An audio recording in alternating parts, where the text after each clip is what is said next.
Mesdames et messieurs, et tout ce qui se situe entre les deux, bienvenue au combat des films. L'affrontement de ce soir opposera pour commencer dans le coin gauche, représenté par Nell Tigerfree, The First Omen. Et son opposant dans le coin droit, représenté par Sydney Sweeney, Immaculate. Qui remportera le combat de la Trinité infernale.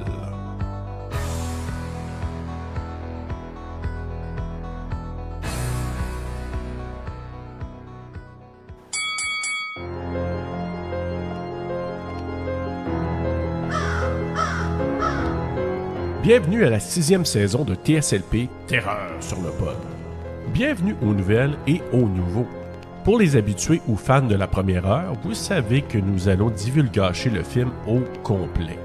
Alors, si tu ne l'as pas encore visionné, pèse sur pause, puis va voir la vue. Go! Aussi, ce podcast n'est pas destiné aux jeunes personnes, car on pourrait utiliser du langage douteux. Oreilles chastes, s'abstenir.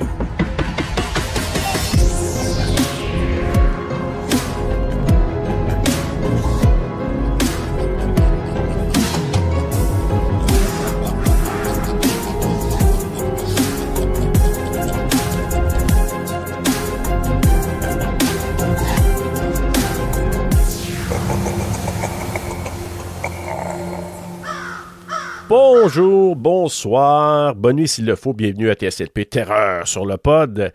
Pour ce soir, une première, parce que si vous avez écouté Rétro Terreur avant, vous avez déjà entendu des combats des films, mais là ce soir, pour une première à TSLP, nous y allons avec un combat entre deux des poids lourds, on pourrait dire, de l'horreur religieuse.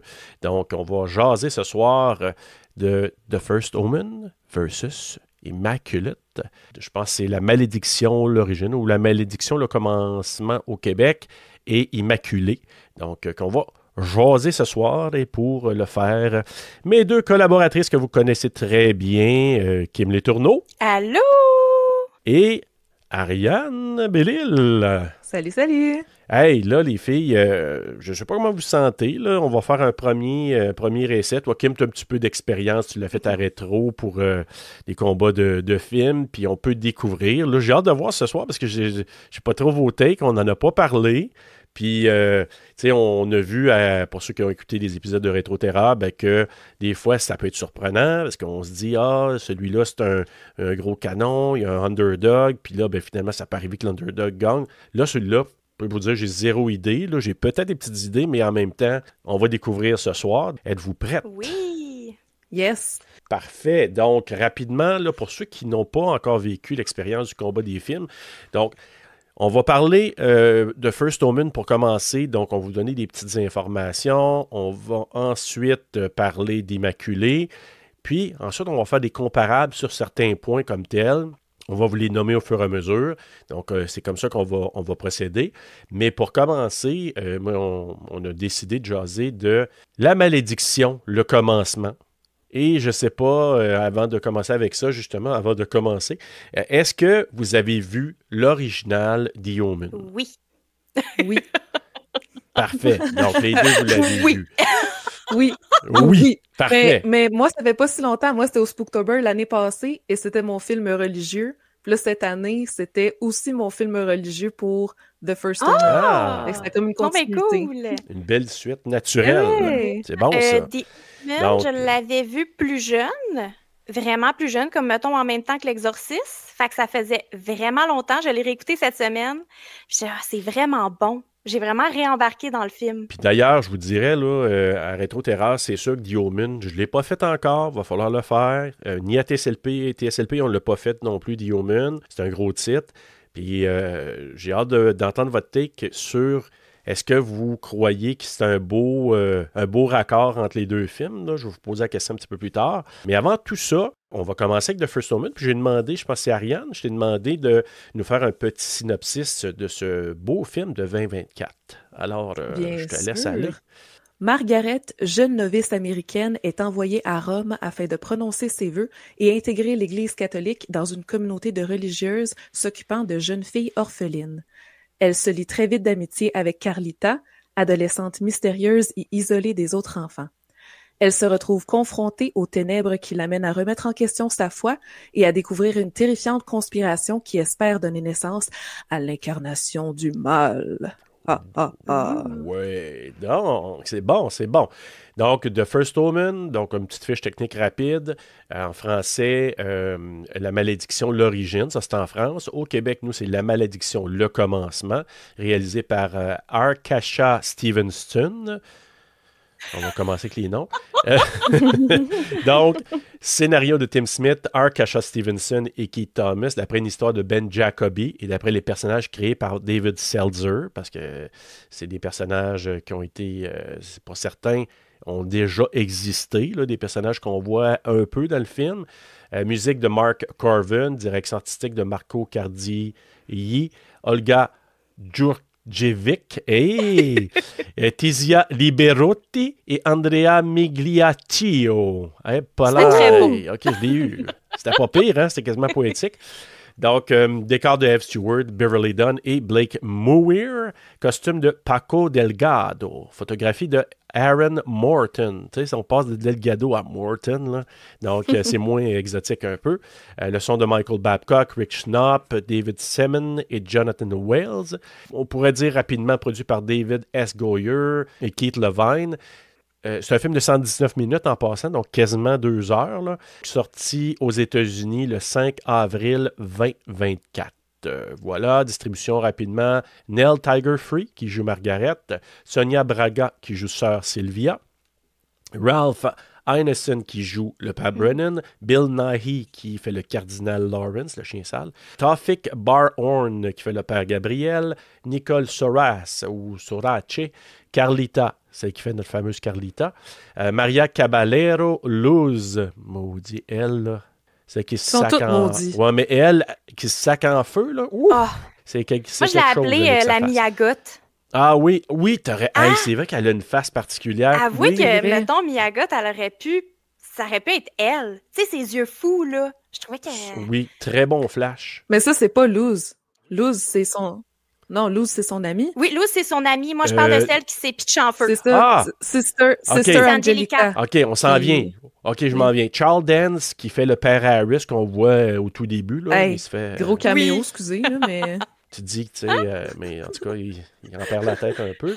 Donc, il y a Ishtar Curry-Wilson, qui, c'est ça c'est la sœur Angelica. C'est elle là, que Miyagotte, là, qu'elle ressemble vraiment. Elle, c'est quelque chose. Andrea Arcangeli, qui fait Paolo, et Anton Alexander, qui fait le père Spiletto, puis Rachel Hurdwood, qui fait Catherine Thorne. Je ne savais même pas qu'on l'avait vue, Non. elle, là, donc c'est la mère. Je tout pense ça, qu'on fait la que- voit dans le lit Ouais. à la fin.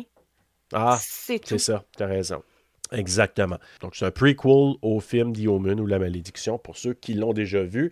Donc, ça nous amène pas mal jusqu'à ce que éventuellement on va découvrir là, les personnages de The Omen. Alors, rapidement, si je vous demande, c'est juste un tour d'horizon rapide, comment vous avez trouvé ça, First Omen? OK. Moi, The First Omen, je l'avais vu au cinéma l'année passée. J'avais été le voir. Puis j'avais aimé ça, moi. Puis je me rappelais pas de The Omen. Là, tu sais, j'avais comme pas de souvenir de rien. Puis on s'entend, c'est le début aussi. Fait que tu sais, c'est correct.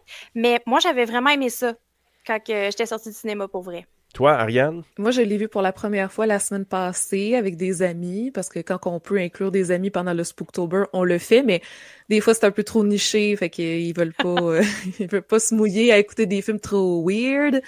Fait que là, on est allé avec un film de 2024, surtout les films plus récents, ça passe mieux habituellement.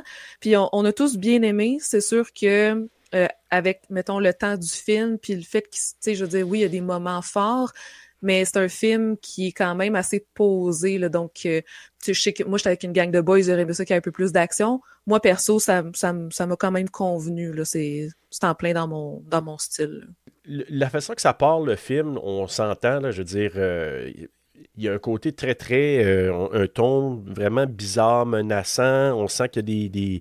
Puis, si vous vous souvenez d'E Omen, je trouve qu'ils ont gardé l'esprit Oui. d'E Omen pas mal parce que, tu sais, t'as toujours une espèce de menace qui plane à quelque part. On te montre des objets un peu, tu sais, je dirais quasiment la Final Destination. là, Hey, dans le moi sens. aussi, je pensais à la même affaire que les photos.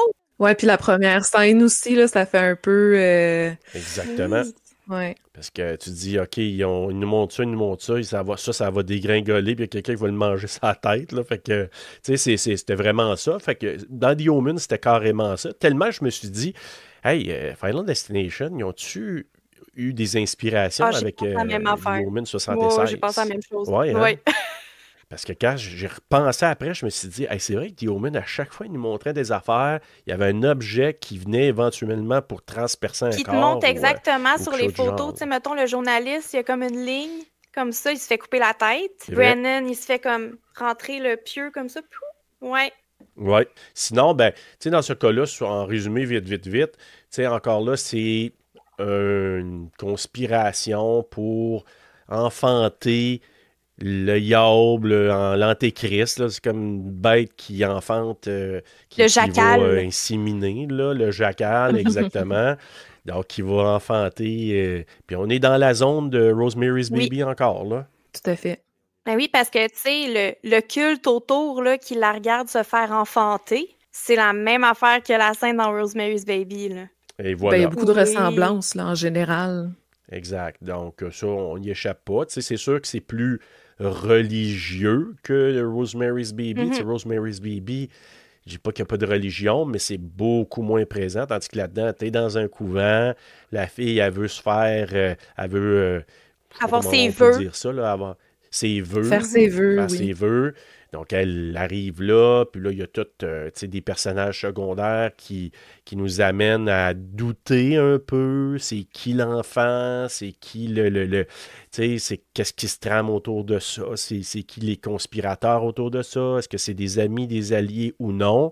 Puis, on en parlera peut-être un petit peu plus tard dans les comparables, mais tu sais, il y a quand même des twists, là, parce que des gens qu'on pensait qui étaient des alliés qui ne le sont pas. Donc, c'est quand même, on est dans cette ordre d'idée-là. Sinon, il y a quelques scènes choc. Moi, personnellement, il y en a une couple, là, puis on en parlera dans les comparables, mais quelques scènes qui sont venues me chercher un petit peu plus aussi. Donc, c'est un peu ça.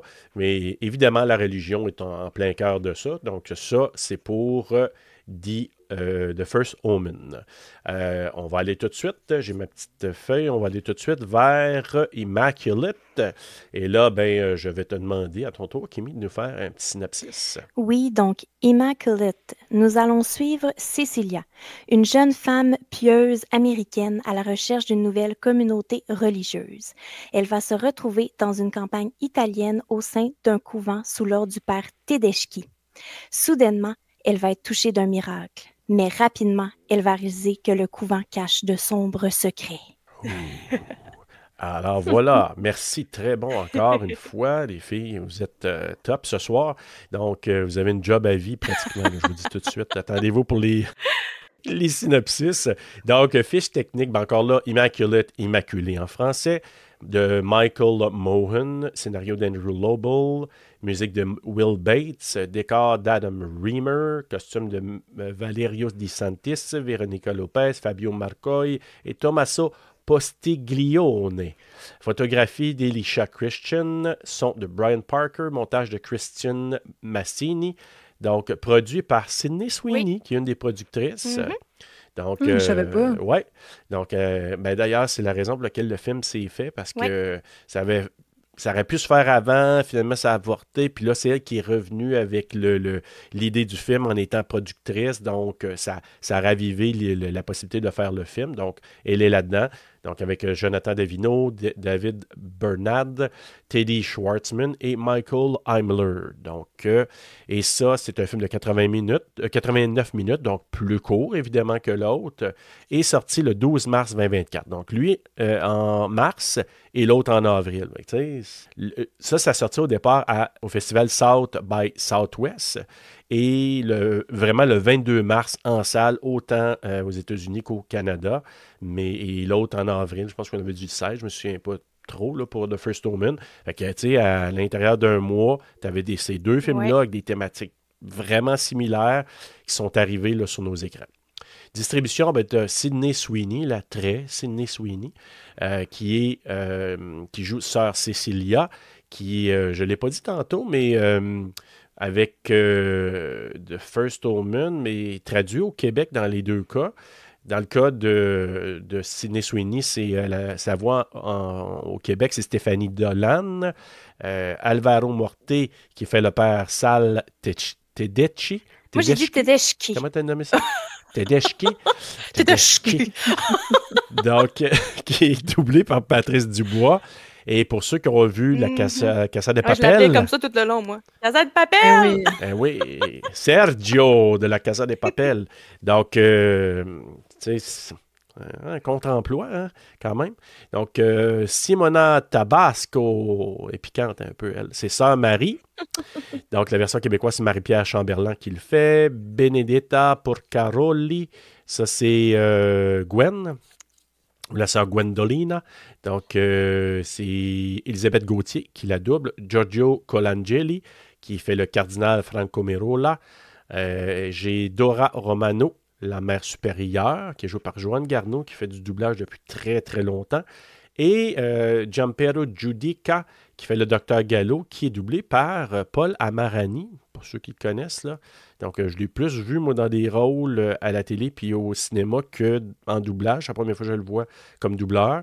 Donc, et Julia Hatfield di Renzi, qui fait la sœur Isabelle.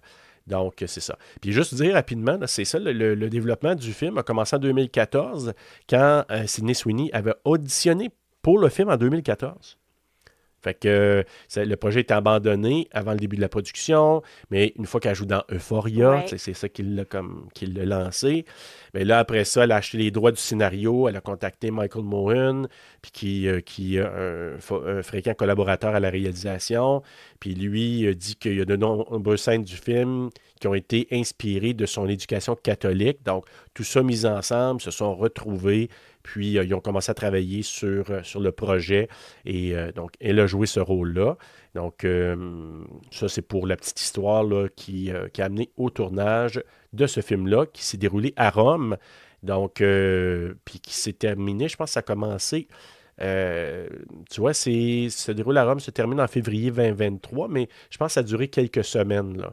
Donc, je pense que c'est il disait fin octobre, je pense jusqu'en février 2023 que le tournage a eu lieu. Sa grand-mère, elle a apparu dans 2 scènes dans le film. C'est vrai qu'il disait ça aussi. La grand-mère à Sydney Sweeney? Oui. Pour vrai? Et puis, je sais pas si vous avez remarqué, mais quand j'ai fait mes recherches, là, il y a une actrice qui joue et dans Immaculate et dans The First Woman. C'est laquelle? Non, j'ai pas catché ça. C'est Dora Romano. Elle joue la mère supérieure dans Immaculate, puis elle joue Sister Romano, qui est je pense qu'on voit pas tant que ça, parce qu'elle était comme au bas de la liste. Mais j'ai trouvé ça assez drôle que la même actrice joue dans les deux films. J'avais pas remarqué. Oui, t'as raison. La même année pour des rôles similaires, tu sais. Ben oui, t'as raison. Mais tu vois, je vais aller voir ici, là, puis parce que j'ai vraiment vu Mme Romano, mais tu vois, c'est ça, je la vois pas, moi, dans First Woman, dans la liste que j'avais, là, je la vois pas, mais tu vois, en tout cas, c'est rare. Sur IMDb. OK. Probablement, je me suis pas rendu assez loin dans ma liste, là. Mais je pensais que c'était une erreur au début. Okay. Là, je scrollais, je dis, je regarde-tu le bon film? Là, je scroll, je change de page. Ben non, d'un 2, Colin. Ouais. Mais je vous dirais, moi, j'ai reconnu des voix là, dans des de First Woman. Là. Tu vois, Neil Tiger-Free est joué par Lauriane Thibodeau, que je me souviens pas trop. Sonia Braga, qui était jouée par Élise Bertrand. Tu as Louis-Philippe Dandonneau qui est là-dedans. Tu as Jean-Paul Brissard, Alexandre Bacon. Tu as Emma Baoline. Tu as Célia Gouin-Arsenault, Jean-Marie Moncelet et Jean-Marco Montalto. Donc, ça, c'est ceux qui doublent dans The First Woman. Donc, alors, maintenant, je pense qu'on va aller dans le cœur du sujet. J'ai hâte de vous entendre là-dessus. Donc, on va commencer tout de suite les comparables. Je vous dis, là, la liste des comparables, je vous les lance en rafale, chers auditeurs, auditrices, puis ensuite, vous allez nous entendre jaser là, de chacun de ces points-là. Donc, au départ, on va parler de la réalisation / mise en scène. On va vous parler des performances des acteurs / actrices, là, parce que là, on a comme 2 actrices principales qu'on pourra comparer, mais il y a aussi des personnages secondaires. Scénario et thématique, 3e point. 4e point, tension et atmosphère. 5e point, comment on a trouvé la fin, l'impact, le climax du film. Donc, dans les 2 cas, on pourra en parler parce que J'ai hâte de vous entendre là-dessus, vraiment. Donc, l'esthétique et les effets, dimension religieuse et symbolique, lequel le plus fonctionné, lequel a eu plus d'impact et tout ça. Et à la fin, réception et influence. Donc, puis j'aimerais ça aussi que vous disiez, selon vous, lequel va être le plus marquant, qui va rester avec le temps, parce que c'est très frais, là, on n'a pas de... Tu sais, c'est pas un film d'il y a 30 ans, là, c'est un film de l'année passée. Donc, selon vous, dans vos projections, est-ce qu'il y en a un qui va durer dans le temps un petit peu plus? Puis, on pourra peut-être, si vous avez d'autres idées, on en a dit quand même déjà, là, des films qui nous amènent des comparaisons, mais s'il y en a d'autres, on se lâche juste à la fin aussi pour ça. Est-ce que ça vous va?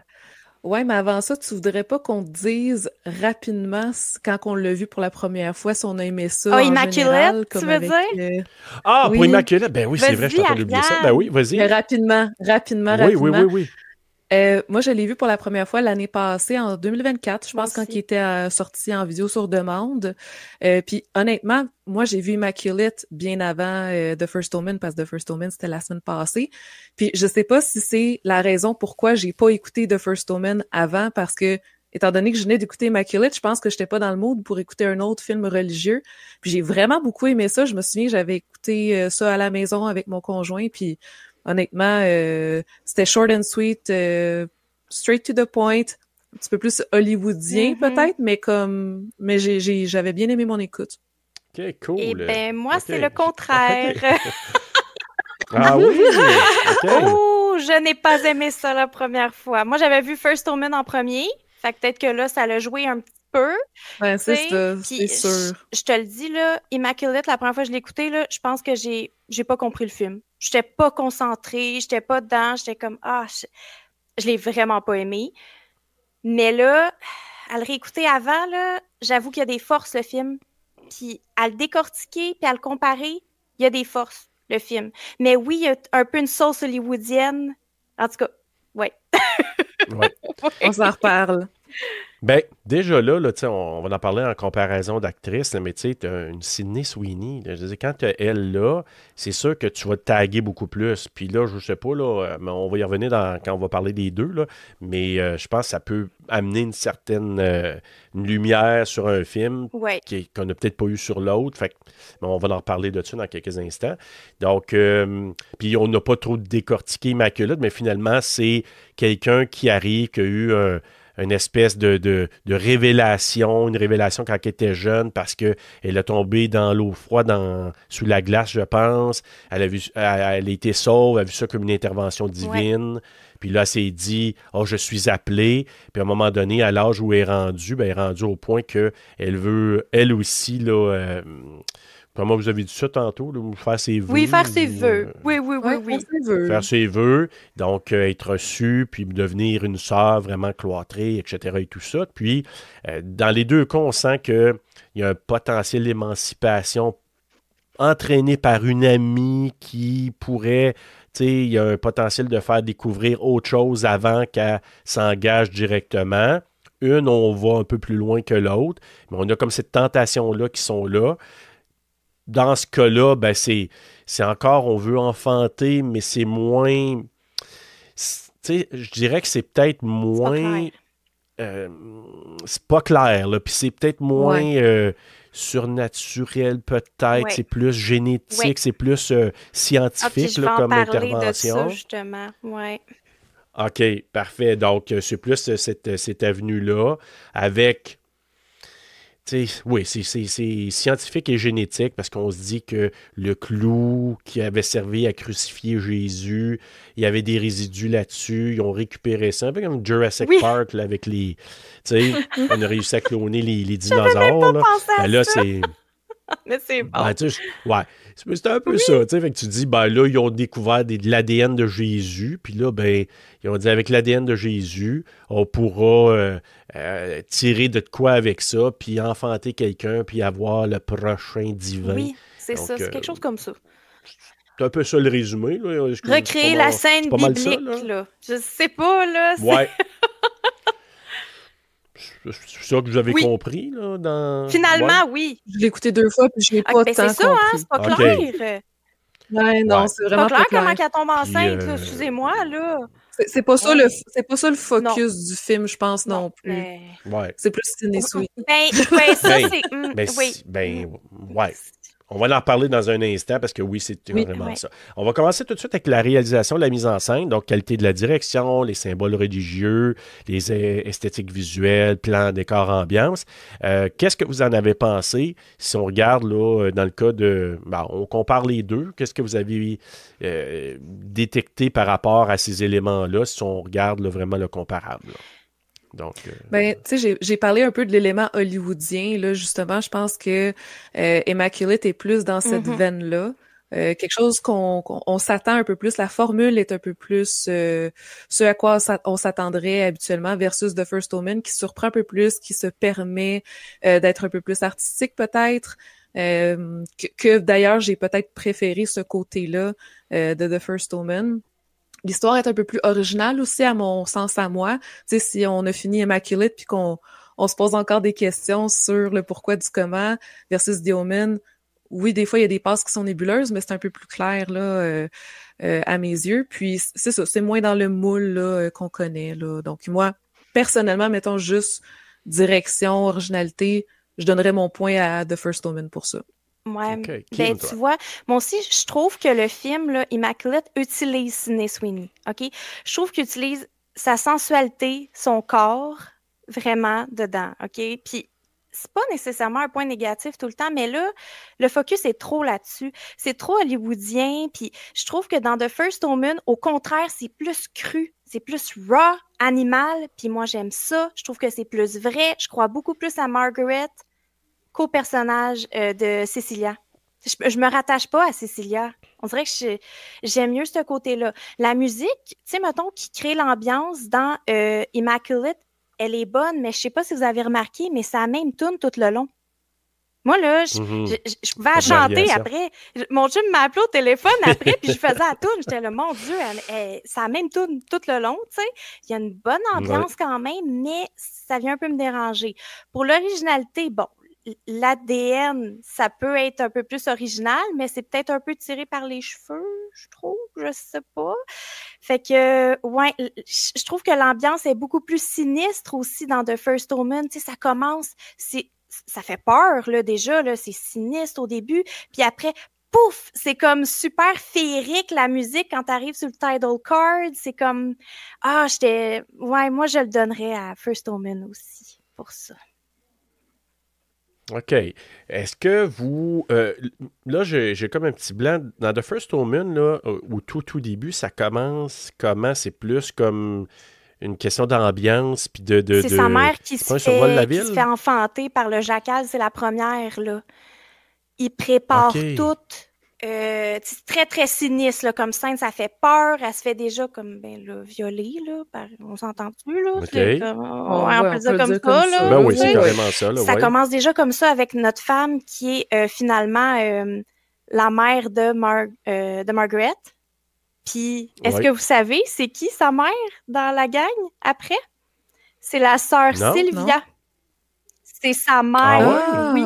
C'est vraiment sa mère à Margaret. Puis elle est prête à tuer sa fille et sa petite fille. Elle est fine, hein? OK, mais non, j'avais pas fait le lien. Mais puis, tout de suite après ça, t'as la rencontre entre Father Brennan puis Father Harris. Là. Puis c'est là que t'as la scène là, de l'accident de construction qui fait un peu comme un effet choc là, dès le début. Oui, exact. Puis ça, tu sais, il y a quelque chose de très bien, sauf que je vous dirais que moi, pour le départ, j'ai quand même trouvé que Immaculate partait fort. Là. Tu sais, que la sœur qui sauve c'est vrai que c'est un bon début. Avec les clés, puis ça fait du bruit, ta sœur qui est là, puis elle saute, puis quand elle se fait pogner à la clôture, puis ensuite enterrée vivante, là, j'avoue que je trouvais que ça mettait bien le bal au début du film. sais, je trouve que... C'était bon, oui. mais encore là, c'est quelque chose qu'on a déjà vu. Tu sais, ça commence en pleine action avec Un la peu fille de qui nonne, court, puis que là, Tu trouves-tu? ouais, c'est ça. Mais c'est Non, pas non. mauvais parce que moi, tu vois, ça m'a Oui, oui. accroché tout de suite, Oui. mais tu remarques quand même que c'est quelque chose de Oui. déjà vu. Oui, T'sais. oui. Mm. Mais en même temps, moi, pour m'attirer, me garder au départ, c'est sûr que, tu sais, je me souviens que quand je l'ai vu la première fois, ça avait piqué ma curiosité. Fait que, ouais. Puis, tu sais, moi, je vous rejoins là, par rapport à ça. Tu sais, si je regarde, mettons, au niveau de l'esthétique, si je regarde au niveau du ton général du film, là, moi, je vous dirais que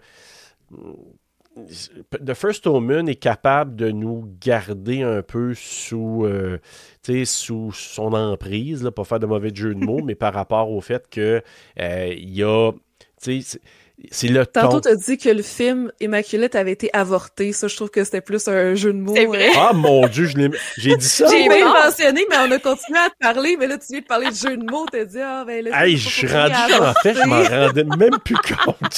C'est Je dans me ton suis même pas rendu langage, compte là. que ça... Eh boy, sortez-moi de moi.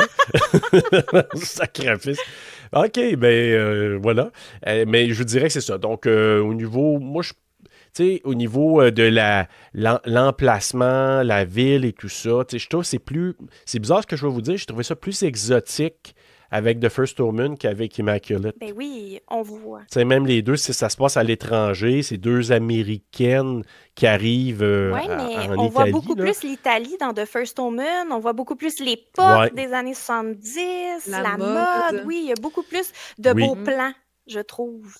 Oui, c'est vraiment. Puis derrière tout ça, là, il y a, je sais pas si tu avais déjà lu ou entendu parler de ça, les années de plomb en Italie, OK. mais c'est des années de contestation, des années de revendication, de la jeunesse envers Mhm. le pouvoir et tout ça. Puis ça, on le voit, je trouve que c'est une façon de bien nous situer dans le temps, puis d'être en mesure de dire, tu sais, on vous casse pas trop les oreilles avec du politique, mais dans le Mais fond, c'est là. tu sais, au niveau narratif, c'est là. Ça rajoute un peu de Oui. contexte aussi versus que Immaculate, on n'a pas vraiment parce que ça se passe quasiment entièrement dans le Puis couvent. la là. première fois que tu Ouais. l'écoutes, tu peux pas savoir c'est à quelle époque, hein? Moi, là, il a Non. fallu plusieurs écoutes que j'ai remarqué T'as un raison. moment donné que le père Tedeschi avait un cellulaire dans la voiture. Puis là, j'ai fait comme, T'as il raison. y a un cellulaire! Mais bon call. Bon call parce que je m'en allais vous demander juste avant si vous saviez en quelle année ça se situait parce que c'est clair avec The First Omen parce que c'est un Oui. prequel, fait qu'il mentionne au début que c'était en 71, Oui, je pense. c'est exactement ça. C'est ça, versus l'autre, moi aussi, puis là, tu Mhm. mentionnes le cellulaire, puis je m'en souvenais même pas, mais ça veut dire Eh que non, c'est mais dans ça m'a les pris temps 3 fois. Ça m'a pris 3 fois, semi-modernes. Ariane. J'ai fait, ah, il y a un cellulaire! Et j'ai fait pause. Oh my God! Je sais dans quelle époque Ben, qu'il est. Mais tellement là, que moi, je m'étais dit, elle va s'en servir. Puis là, quand il y a le cellulaire, j'ai dit, ah, tabarouette, comme c'est vrai, elle peut leur rejoindre. Tu sais, Mm. au point de me dire. Parce que, tu sais, je veux dire, c'était quand même assez ingénieux, là, je veux dire, de le faire comme ça. Mais l'autre qui se fourre la face Ah, elle est dedans, niaiseuse, dégueulasse. puis maudit dégueulasse. Puis là, tu te dis, elle n'a pas osé faire ça. Comme... Puis là, qu'elle découvre ça. Mais là, je me suis dit, comment qu'elle va l'avertir? Tu sais, la Oui. première fois. Puis là, je dis, ah, ben là, qui a un cellulaire. Oui. C'est moderne à ce moment-là. Donc, tu sais, puis. Mais c'est un ouais. des seuls, je trouve, points qui fait en sorte qu'on Ah, c'est sait le que c'est seul. dans les temps modernes. Sinon, au début, quand elle passe comme, je vais dire, la douane, là, tu sais, avec les Italiens, ça sonne super petite vieillot, là, valise. je Ouais. sais pas, moi, je... C'est- Ouais, en tout cas. Ouais. Fait que, ouais, c'est vrai que c'est pas mal. OK. Ben donc, on donne le point pas mal à The First Omen là-dessus. On va aller maintenant vers les performances d'acteurs-actrices. On va parler des actrices principales. Donc, Sydney Sweeney qui fait Sister Cecilia dans Immaculate et de Nell Tiger-Free qui joue Margaret dans The First Omen. Kimi? OK. Dans Immaculate, Sydney là, est vraiment bonne à partir du... Le 20 dernières minutes, là, le climax, là, je la trouve très, très bonne. Mais le reste du film, elle est bonne, mais tu sais, ça me marque pas. OK? Je trouve pas que c'est un rythme égal, là. Mettons, c'est vraiment à partir de la fin, je l'ai trouvée vraiment bonne. Pour les personnages secondaires dans Immaculate, ils m'ont pas marqué. J'ai pas retenu leur nom. Tu Tu sais, c'est comme dans First Omen, là, elle qui se met en feu, là, Angelica, là, que j'ai appelée Migagot, là, je l'ai retenue, là. Luz, je l'ai retenue aussi. Father Brennan, tu sais, je trouvais que les personnages secondaires étaient beaucoup plus forts dans The First Omen. Puis peut-être qu'à cause que Nell est plus réelle pour moi, comme je vous disais, tu sais, je trouve que c'est un personnage que je peux plus me rattacher. Je la trouvais plus vraie. Je vais peut-être aller encore avec The First Omen cette fois-ci aussi. OK. Ouais. Ariane? Moi, je pense que je vais y aller contraire à Kimi. M'en doutais en plus. OK. Ben, en fait, puis je pense que on a l'effet Jenna Ortega ici, là. Tu sais, Jenna Ortega, on l'a vu dans plein de choses. J'ai l'impression qu'à un moment donné, les gens sont un peu tannés de la voir. Puis Sydney Sweeney est un peu dans cette vague-là. Tu sais, tu disais tantôt, tu parlais de Euphoria, on l'a connue là-dedans, mais après ça, tranquillement, pas vite, elle a décroché des gros rôles, dont ça, justement. Puis oui, tu sais, je trouve qu'elle est beaucoup sexualisée parce qu'on s'entend que c'est une très belle femme. Puis dans le contexte où est-ce que elle se trouve, excusez-moi, tu sais, elles le disent même les sœurs au couvent comme quoi que bon, t'es très belle, tu sais. Puis c'est dans une place où est-ce qu'ils s'occupent de femmes mourantes, tu sais. Donc il y a beaucoup de contraste à ce niveau-là. Puis je trouve qu'elle a joué juste, elle a joué bien, puis elle a beaucoup joué dans l'émotion. Je trouve que c'était très fort, surtout au niveau mais pas juste au niveau de son accouchement et tout, là, quand elle essaie de sauver. Moi, je trouve qu'elle a joué très bien. Et justement, Nell Tiger-Free, moi, je trouve que je l'ai trouvé plus monotone. Mais je crois que c'est probablement parce que son personnage a été écrit ainsi aussi.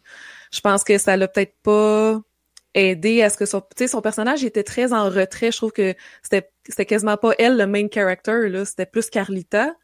Puis même les autres personnages, comme tu disais, Kimi, moi les autres personnages m'ont aussi beaucoup marqué. Tu sais, Father Brennan, c'est un personnage récurrent qu'on a vu dans puis dans The Witch. C'est le papa. The Witch.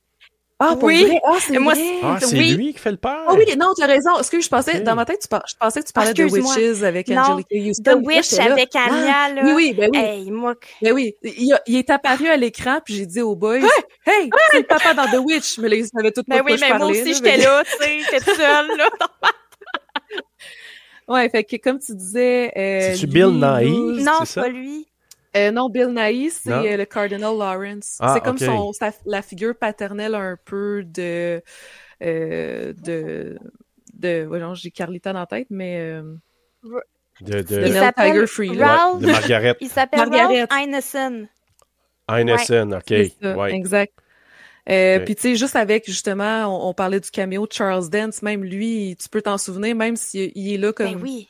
quelques minutes, tu t'en souviens. Bill Nighy, encore Ouais. là, un gros nom, il est pas là trop longtemps, mais tu t'en souviens. Ouais. Puis c'est ça, à part Alvaro Morte qui fait le father Tedeschi, comme on dit depuis tantôt. Tedeschi, c'est le seul qui m'a comme plus accroché. Puis j'avoue que Sister Gwen puis Sister Isabelle aussi, je trouve qu'ils se démarquent un peu du lot. Sister Isabelle qui est comme la jalouse. On dirait la bitch, là. Ouais, elle est jalouse en temps, là. Elle aurait voulu que ça soit elle. Ouais. Puis Gwen a fait tu sais, la bonne amie un peu rebelle et tout ça. Ouais, c'est ça. Mais sinon, je pense que je donnerais mon point à Sydney Sweeney pour... c'était plus viscéral dans mon cas. Je trouve que c'est ça, c'était mieux vécu. OK. Moi, je vous dirais que je suis un peu mitigé. Je rejoins des points de ce que vous avez dit dans les deux cas, dans le sens que j'ai essayé vraiment de départager, de dire il faut que je me dégage de la Sydney Sweeney qu'on connaît, là. J'ai essayé de tu sais, c'était tough, là, parce que, tu sais, oui, tu sais, il y a beaucoup de plans où physiquement on la met vraiment en avant-plan, donc tu essaies de passer par-dessus ça. Moi, il y a la scène de l'accouchement que j'ai trouvé, ben, c'est ce que j'ai retenu le plus. Tu sais, quand tu repenses, tu sais, il y a toujours des séquences quand on repense à un film, là, que ça fasse 10 ans, que ça fasse 1 an. Tu sais, on dirait, tu te dis, OK, c'est quoi qui se passe dans ce film-là encore? Ah, ben, la scène d'accouchement, quand elle arrache le cordon. Elle coupe le cordon de ses dents. Ça a l'air compliqué, là. Ça a elle est vraiment bonne dans cette scène-là. C'est écœurante, là. C'est une scène forte, là, parce que quand elle accouche, tu vois là, le gros plan sur son visage, le combat avec avec Tedeschi. Tu sais, vraiment, toute cette passe-là, là, de la poursuite des catacombes, moi, j'ai trouvé ça vraiment fort. Puis je trouvais que elle nous amenait avec elle. Fait que, tu sais, ça, c'est pas peu dire, là. Puis jusqu'à temps qu'elle sorte de là, sa composition physique, je l'ai trouvée extraordinaire pour cette séquence-là. Donc, c'est pour ça que je trouvais qu'il était... tu sais, j'essaie de départager. Puis pour Neil Tiger Free, je trouvais que c'était comme The Girl Next Door, là. Tu sais, c'était la fille que, tu sais, qui était belle, qui était, tu sais, comme qui paraissait bien, mais qui passait vraiment bien comme sœur. Ouais. Puis que tu te dis, tu sais, les doutes par rapport à son... Tu sais, les tentations étaient peut-être moins possibles, je vais dire ça comme ça, là, malgré tout. Fait que, Ben, c'est encore drôle, ouais, c'est ça. ouais, Moi, je trouve qu'il y a eu plus de retenue du côté du personnage de Cecilia. Je la trouvais beaucoup plus pieuse au final que le personnage de Margaret, parce que Margaret, tu sais, je comprends que Luz a la... ben moi, c'est l'influence de Luz Ouais. beaucoup, là. Oui, c'est Ouais. oui, carrément, mais quand même, dans le club, à un moment donné, elle se donne, là. Oui, Tu sais, absolument. Le démon Mais est c'est déjà ça, en c'est que elle. là. Ah, ben oui. Ça. Ouais. Ce Oh, que, il ce est que apparu l'autre, elle vite fait fait. pas du Ouais. tout. Tu sais, l'autre, elle se fait dire des choses par Oui. les c'est pas- les Italiens de la douane au début. Puis, tu sais, il essaie de la tenter, mais à chaque fois, elle est comme, non, moi, je suis promise à Dieu, Mais puis c'est mon Ce qui destin. est drôle, Ouais. là, c'est que Sydney, là, on voit pas son bébé, là, mais on dirait que c'est un démon. Puis au contraire, moi, j'avais l'impression Mais que je c'est pas pense ça que c'est qu'il ça. voulait d'elle, qu'il voulait le divin, Non. tu sais, c'est l'ADN de Jésus, là. Tandis que l'autre, t'as l'impression qu'elle va avoir un démon. Mais c'est le contraire, elle a un Mhm. petit enfant humain, là. Tu sais, c'est ce que je trouvais Ouais. drôle. C'est caché, le démon, Ouais, hein. C'est ouais, comme... c'est ça, vraiment. Ouais. Puis Nell, sa scène aussi, là, que ça fait possession, hein? Tu sais, sa scène, là, Je Ah l'ai oui, noté, ben oui. j'étais comme, voir, je l'ai écouté Ben hier, oui, j'étais là, c'est quoi ça les fait chances? possession au bout, puis moi, je la trouve bonne dans la scène, là. Ouais. Oui. Mais pour moi, Ouais. c'est sa scène forte, Ouais, ça, encore, là.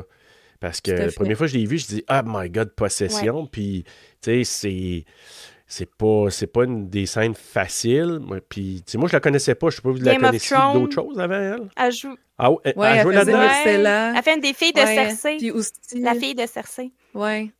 Ah oui, OK. Mais ils ont Je me changé souviens pas. d'actrice, je pense. Je pense que c'était pas elle. Ça se Ça peut-tu se peut. quand... Il y a un moment donné, quand elle a vieilli, je pense qu'ils ont changé le personnage. Elle a joué dans autre chose aussi. Je m'en rappelle pas faudrait parce que je qu'elle n'a regarde. pas fait beaucoup de choses. Quand même, qu'on connaît, là. Ben, moi, c'était comme un nouveau visage pour Ouais. moi. Là. J'avais pas fait le lien avec Game of Thrones. Moi, c'est plus, tu sais, quand j'ai vu, là, comment il s'appelle, le père dans Game of Oui, Thrones, là, oui, qu'on oui, voit oui, au début de oui. First Omen. Là. Donc, ça, j'ai dit, oh, Ah! il est déjà là. Là. C'est dans Servant, la série de Ah. M. Night Shyamalan Je l'ai sur pas la vu Apple encore. TV. C'est le personnage Ah, principal. ok. Très bon. Je vous le conseille vivement. Ouais. Ça a un peu les mêmes thèmes. C'est Ah drôle. oui, hein? hein? Mais oui, elle s'occupe d'un bébé, je vais dire entre parenthèses, d'une famille, mais dans le fond, c'est la famille qui a perdu un bébé. C'est comme un faux bébé, mais dans le fond, c'est un démon. Ok. En tout cas, c'est Ok. compliqué un peu, mais c'est vraiment bon. Pour vrai, Ok. je vous le conseille. Puis, elle est bonne là-dedans? Très bonne. Ah oui? Oui, puis t'as lui qui fait Ron Weasley Rupert dans Grint! Harry Harry Potter? Potter. Ah, Oui, Alors, Rupert c'est Grint sûr qui que joue tu peux pas là-dedans. m'avoir, c'est sûr que je sais son nom. ouais. Mais en tout cas, moi, je vous dirais, c'est ça. Moi, c'est un match nul. Je me commets pas parce que je trouve que les deux ont C'est des dur. forces différentes. Puis, Parce ouais. que je c'est trouve tough. que d'un bord, les personnages secondaires sont vraiment meilleurs, puis de l'autre bord, elle est quand même vraiment bonne. Sydney Sweeney, moi aussi, j'ai eu de la misère à départager. Ouais. Ouais, c'est pas facile, là. C'était moins facile que la Oui. première catégorie. Oui, tout à fait. Moi, c'est pour ça que je vous dis, moi, je vois qu'un match nul pour cette partie-là, parce que j'ai vraiment de la difficulté à départager. Parce que moi, Neil Tiger Free, comme je la connaissais pas vraiment de visage, j'ai trouvé que c'était un personnage frais, même si oui, et plus en retenue par moment. Puis à un moment donné, tu sais, avec la tentation, puis tout ça, puis je sais pas, la scène... Moi, il y a une scène qui m'a marqué, c'est quand il est à l'envers avec un genre de Oui, sourire, puis qu'elle Smile. flotte, là. C'est vraiment comme Smile, je m'étais dit la même chose. J'étais là, OK, c'est les apparitions qui sont là.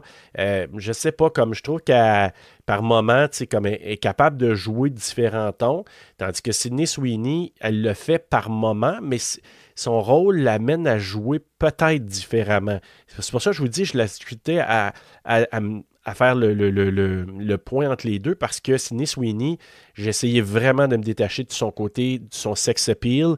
Puis je pense à cause de ça, à cause de l'effort, puis que ce qu'elle était capable de faire, j'en ai donné beaucoup là, parce que c'est plate. Mais quoi que je l'ai vu dans un autre film, est-ce que vous l'avez vu? Je pense je pense qu'elle jouait du piano, elle faisait des compétitions. Oui. Ça vous dit-tu quelque chose? Oui, je pense que j'ai vu ça. Oui. Puis c'est là que j'ai dit, oh, tabarnouche, elle est bonne, parce que, tu sais, moi, j'avais tendance à la voir vraiment juste pour son sex appeal. Puis dans ce rôle-là, j'ai trouvé comme c'était comme à me jeter à terre, là.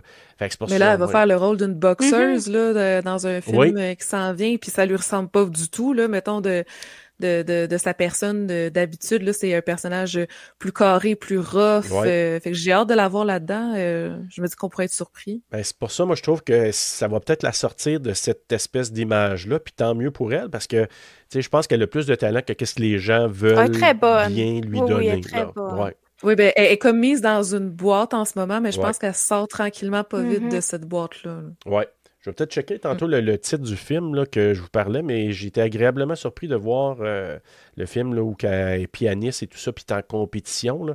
Je trouvais que j'ai dit, waouh, elle me fait voir autre chose. Puis c'est à partir de là que je l'ai vu dans un autre registre. On va aller vers le troisième point, scénario et thématique. Donc, encore là, je te reviens à toi, peut-être, Kim, pour commencer. OK. Bon.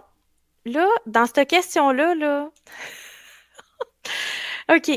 Je trouve qu'on n'a pas vraiment de mise en contexte. C'est pas très cohérent dans Immaculate. OK?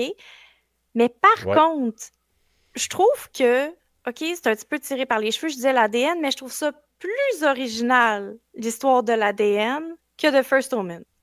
Parce que The First Omen, on connaissait déjà l'histoire, on savait déjà un peu où on s'en allait, puis on s'entend, le démon, puis tout. On a déjà vu ça quand même.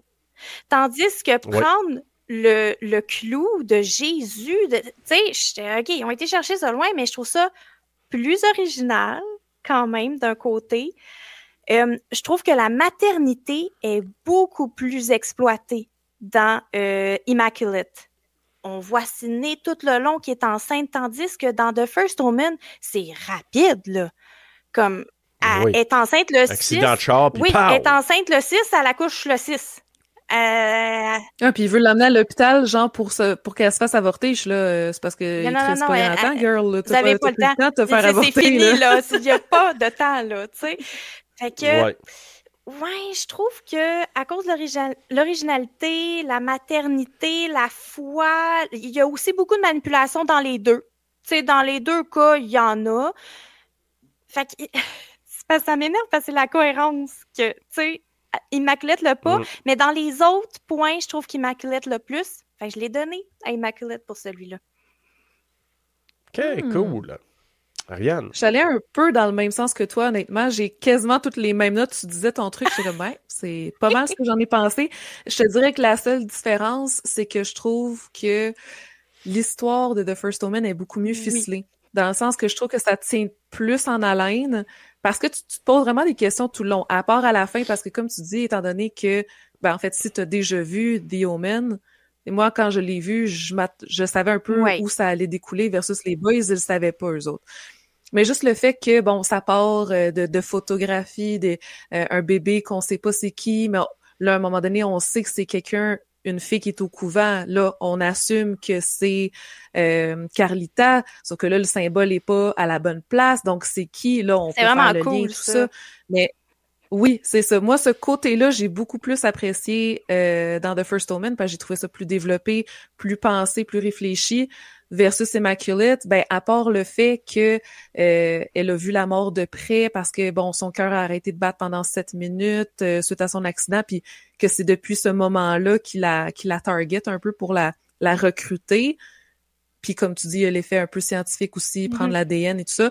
C'est original, mais je trouve que c'était moins bien amené. Ça aurait pu être n'importe quoi d'autre, je trouve, comme histoire, puis on serait arrivé au même résultat. C'est vrai quand même. OK. Puis j'ai comme arrêté ça là, mais c'est parce que toutes les explorations de thèmes, là, comme tu disais, foi, maternité, manipulation, c'est un peu tous les mêmes points que Kimi, là. Moi, j'ai eu un gros blind side pour The First Omen parce que tout le monde est dans le coup, sais, au niveau de la foi, on dirait qu'elle est toute seule dans son coin à croire. Ben, puis il y a Carlita aussi, bien entendu, là, qui est un peu innocente dans l'histoire. Mais c'est ça, je trouve que il y avait ce côté-là aussi, tu sais, tout le monde. Je trouve que dans Immaculate, elle avait plus, tu sais, Sydney Sweeney, elle avait son acolyte. Je me trompe de dire loose. Moi, je te jure, quand j'écrivais mes notes, là, j'étais vraiment mélangée. À un moment donné, les fathers, les sisters, les mothers, là, à un moment donné, je m'y perds, là. Oui, moi aussi, je suis sur mes notes depuis tantôt. Pas le choix, c'est tough, là.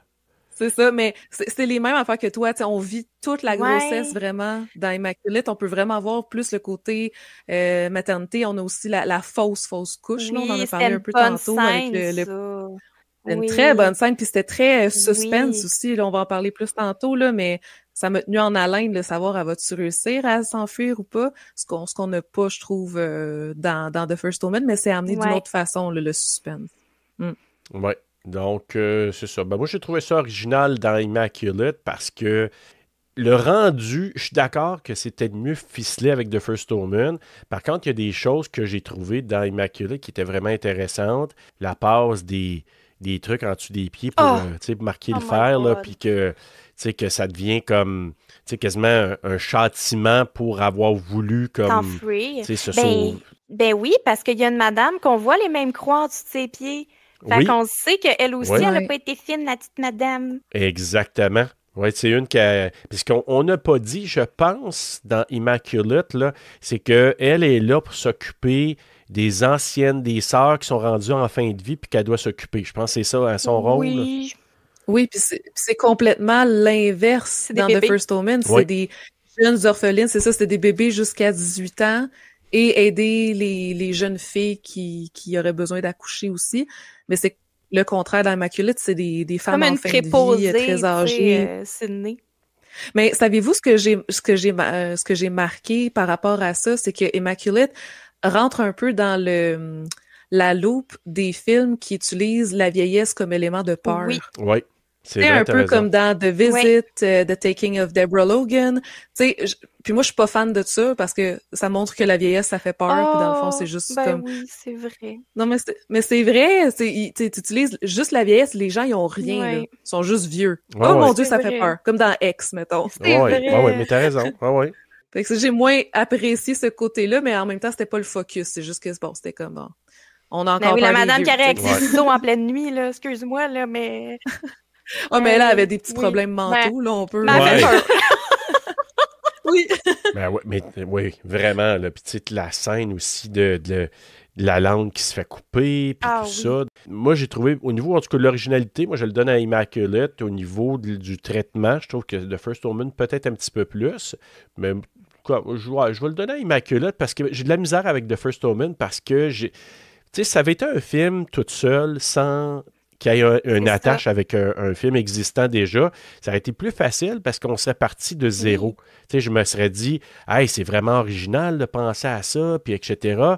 Mais, ben non, Rosemary's Baby l'a fait aussi, tu sais. Fait que vous comprenez? Fait que je peux pas y donner autant d'originalité. Tu sais, pour ça, je vais vers Immaculate, puis je me dis, ben là, tu m'amènes vraiment ailleurs. Tu as une sœur qui arrive là, elle est vierge. Elle se fait questionner. Puis, tu sais, elle se fait vraiment pousser. Une grosse interrogation, là. Vraiment, là, t'es sûr, tu nous chantes de la bullshit. L'autre qui parle en italien, elle comprend rien. Puis l'autre qui traduit, t'es sûr que t'as rien fait. Puis avant, puis ci, puis ça. Puis, qui est comme, what the fuck, j'ai jamais couché avec qui que ce soit. Mais c'est ça, elle est très pieuse. Oui, c'est ça. C'est ce que j'ai trouvé différent du personnage. Je la trouvais moins influençable, en tout cas, que... C'est pour ça que je l'ai mis dans mon synopsis. Je la trouvais tellement pieuse, je l'ai mis dedans. Oui, mais t'as bien fait. On va aller maintenant avec la tension et l'atmosphère. Donc, Ariane, je te laisse commencer cette fois-là. Oui, ben on en a parlé un peu tantôt, là, mais la construction du suspense, personnellement, c'est ça, le genre de dévoilement comme quoi que, ben là, étant donné que Carlita, elle, le 6-6-6, il fallait que l'enfant soit né le 6 juin à 6 heures, Et là, sur la photo, on voit que le bébé a la marque dans le cuir chevelu. Puis versus, on voit quand Carlita crie que c'est dans son palais. Fait que là, on catch. En tout cas, je trouve que le build-up de ce moment-là, il est plus fort parce que ça te fait poser vraiment des questions tout le long. Puis là, c'est ça, on comprend que c'est pas Carlita sur la photo, mais bien Margaret. Puis, c'est ça, construction du suspense, je pense j'ai fait le tour pas mal tantôt. Est-ce que tu veux qu'on passe tout de suite aux scènes marquantes et tout ça, ou tu veux y aller juste construction du suspense, mettons, pour Kimi? Non, pour vous autres, là? Non, tu peux aller avec ça aussi. Ouais, scène marquante. Mettons pour Immaculate, moi j'avais dit, justement, là, quand il coupe la langue de Gwen, ça c'était quand même intense parce que Gwen, c'est un personnage très expressif. C'est quelqu'un que tu disais tantôt, Luz, elle est plus démonstrative par ses actions, mais Gwen est plus démonstrative par ses paroles, je trouve, en termes de rébellion. Elle a pas la langue dans sa poche, puis ça se voit. Donc, qui a coupé la langue, c'est juste, c'est propice à ça. On a parlé aussi de la fausse couche avec le poulet, l'assassinat du bébé qu'on voit pas, mais qu'on n'a pas besoin de voir dans un sens. Là, ça fait tout son sens juste avec cette scène-là. Puis sinon, pour The First Omen, moi j'avais marqué dès le début le poteau dans la tête, ça m'avait comme... tu le vois en plus, le Charles Dance qui fait juste un petit sourire. Il est comme pas sûr. Puis là, tu vois qu'il y a un gros trou en arrière de la tête. Tu fais « Ah! » Shit, Oui, ouais. c'est ça. Je trouve que avec ça... un petit coulis de sang, par exemple, qui sort de la bouche. Hein? Ouais. Ah oui, ça m'a commencé avec les dents pleines de sang. Ça met vraiment comme le ton, comme tu disais tantôt, Kimi, sinistre dès le départ. Il y a aussi la main de démon dans le vagin. Oui. Hein? Oui. Qui sort du vagin. Oui. C'est assez rentre dedans. C'est plus animal, là. Moi, j'aime ça, ça. Oui, c'est vrai. Là, le suicide de Sister Angelica, là, c'est un gros rappel à l'original. On s'entend que c'est exactement la même scène, sauf qu'elle s'immole, en plus. Oui. C'est vraiment pareil, là. Donc, c'est plus graphique. Puis aussi, je te dirais la mort du cardinal, là. Je pense que quand à la fin, Margaret apprend le bébé, elle dit « Je veux voir le bébé garçon », elle le prend avec elle, puis là, elle le menace avec le scalpel, puis elle décide de tuer le cardinal. Ça aussi, c'était assez graphique. Oui. C'était pas graphique dans l'entièreté, mais c'était juste bien placé, je trouve. Oui, puis ce qu'elle dit, tu sais, il lui dit t'entends sa voix à l'intérieur de toi. Puis là, elle dit « No, I hear my own ». Puis là, il plante le truc dans le cou. Je la trouvais cool, moi! Oui, parce que c'est comme non, je pense pour moi-même, puis c'est mon action, puis je décide d'y passer. Comme vous avez pris contrôle de mon corps, là, je reprends contrôle de mon corps suite à mon accouchement. Puis, question de gestion de rythme, moi, je trouve que le pacing est mieux dans Immaculate. C'est plus court. C'est short and sweet. T'as pas le temps de t'ennuyer versus, je me souviens que dans The First Omen, des fois, il y a des bouts où est-ce que je me disais que oui, ça mettait mieux la table, les bouts un peu plus collés à l'histoire. On parlait tantôt de la Révolution et tout ça. Mais c'était pas des bouts nécessaires. Ou juste la finale aussi, quand ils sont comme dans le chalet, je trouvais ça un peu random. OK, parfait. Puis moi, je me suis juste questionné, ils vont faire comment pour rattacher ça? Est-ce qu'ils vont poursuivre? Ils vont aller vers une nouvelle reboot, puis qu'ils vont faire de quoi? Parce que... Ça ouvre la porte à ça. Ça ouvre vraiment la porte. Sinon, il aurait pas fait ça, des jumeaux. Il aurait juste fait un baby boy, puis that's it. Là. Exact, parce que moi, que je me souviens, on n'a jamais parlé de jumelles, fait que dans la première batch de la franchise, là, fait que on verra bien. Kimi? Bon, ça ressemble quand même à Ariane, mais par contre, pour le rythme, moi, j'aime ça, les slow burn. Fait que moi, j'aime ça, un rythme plus lent, souvent. Puis là, dans The First Omen, j'aimais ça. Je trouvais que ça avait une meilleure mise en place là, de l'atmosphère, puis la tension, puis le build-up, comme tu as dit, Ariane, j'ai écrit la même affaire que toi. Je trouvais que ça mettait comme vraiment un build-up jusqu'à la fin. La scène avec le père au début, comme tu disais, je trouvais ça vraiment cool. Aussi, dans la chambre de Margaret, là, tu sais, quand elle accroche son... c'est une bonne scène, ça, quand elle accroche son uniforme de sœur. Puis que là, t'es comme... Ça fait juste peur de voir l'uniforme. Parce que tu t'imagines... C'est vrai. J'avais oublié ce moment-là jusqu'à temps que tu le ramènes, puis je me souviens que moi puis les boys, on se disait « Ah, qu'est-ce que c'est ça? C'est-tu un démon? C'est-tu... » Et puis elle fait peur. C'est vraiment un gros jump scare, là, quand elle arrive, là. Vraiment. Tu sais, c'est sa vision, là, mettons, là, qu'elle voit, là. Bon point. Non, ça, j'ai vraiment aimé ça. Puis comme je vous disais tantôt, là, la scène de la couche... pas de l'accouchement, mais avant l'accouchement, là, qui est comme possédée, là, je la trouve vraiment bonne, là, cette scène-là. Là, c'est long, là, mais à quel point qu'elle garde ça aussi longtemps, je la trouve bonne, elle. Ben, comme Possession, oui, exactement. On en a parlé tantôt, mais c'est un lien direct. Oui, vraiment.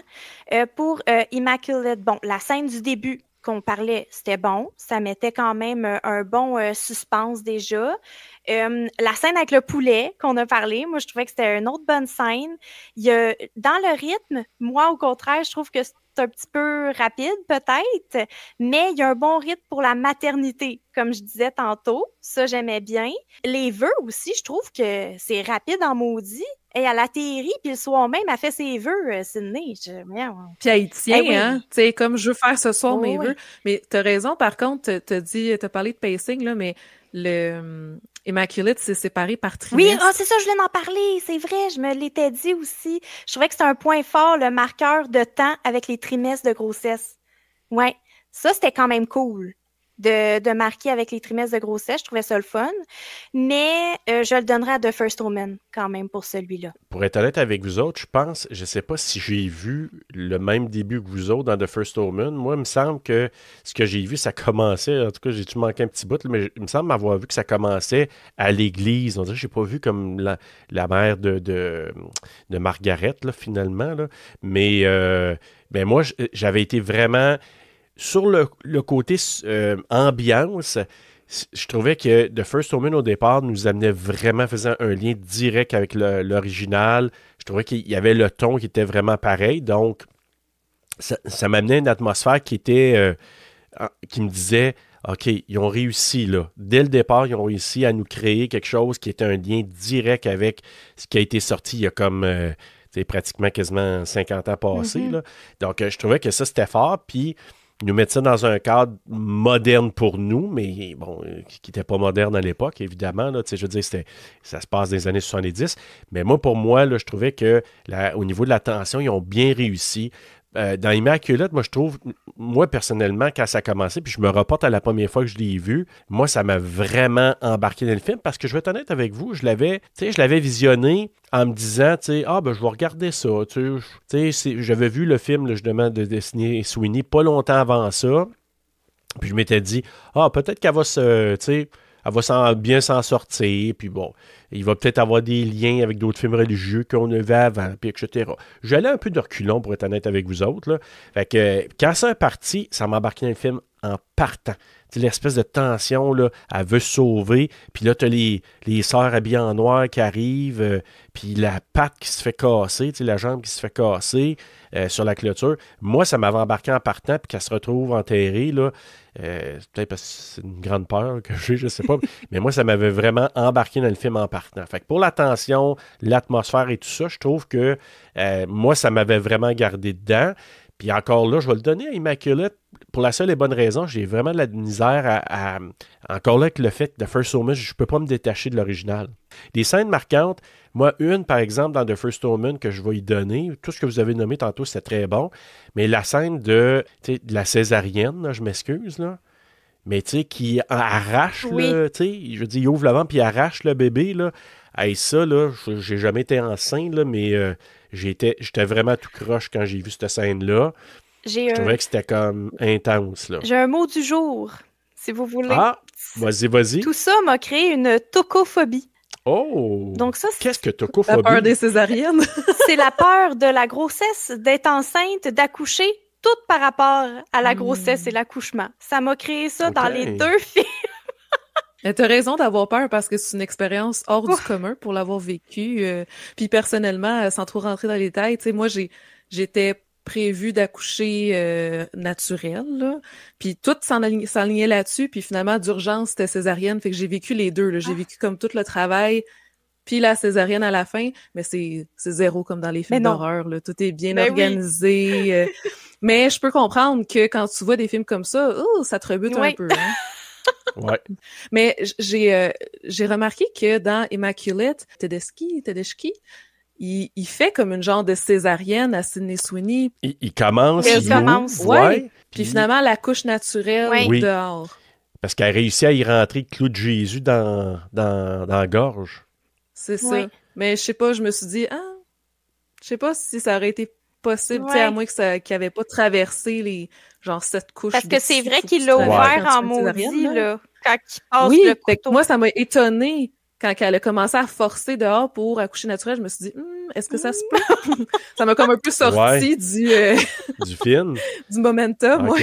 Ben, moi, je vous dirais que pour moi, ça a été une scène marquante. Puis les scènes, il y a plus de jump scare, je trouve, dans The First Omen aussi. Oui. Tu sais, il y a des ça retourne de bord, il y a quelqu'un là, elle se fait poigner sur l'épaule. Fait que, tu sais, ceux qui n'aiment pas les jump scares, ils vont être probablement un peu repoussés, rebutés par The First Omen sur ces scènes-là. Mais je trouve qu'il y a une couple de scènes... C'était pas cheap. Ouais, comment? C'était pas cheap, là. Mais c'était pas cheap, non? Je les trouve bons, moi aussi, les jump scares. C'était bien monté, il y a une belle tension. Moi, je trouvais que ça...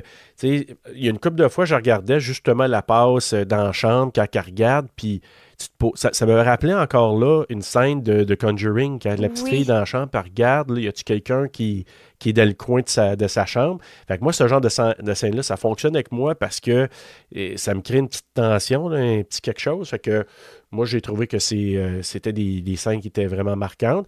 Puis une que vous n'avez pas nommée, mais moi que j'ai trouvé vraiment marquante dans The First Omen, c'est quand Paolo se fait pogner dans le mur. Hey, c'est vrai! Oui. Crème! Hey, puis qu'elle reste avec sa moitié de ben peau. oui, qu'elle prend, puis que là, tu sais, elle l'amène, puis à un moment donné, le monde qui se met à crier, là. Ouais, c'est ça. Ah oui, non, elle est bonne, cette scène-là. S'il y en deux, là. C'est comme une je pense que c'est la première fois où est-ce que tu peux catcher que tout le monde est dans le coup parce qu'il lui dit, tu sais, il se confond en excuses, je suis désolée, je voulais... Ouais. Oui, puis là, il est comme, look for the mark, où il dit c'est ça, il dit quelque chose dans le genre, mais tu vois qu'il est désolé, mais que c'est lui qui l'a mis dans cette situation-là, parce qu'on sait qu'au club, ils n'ont pas juste dansé, là, finalement. Non, exact.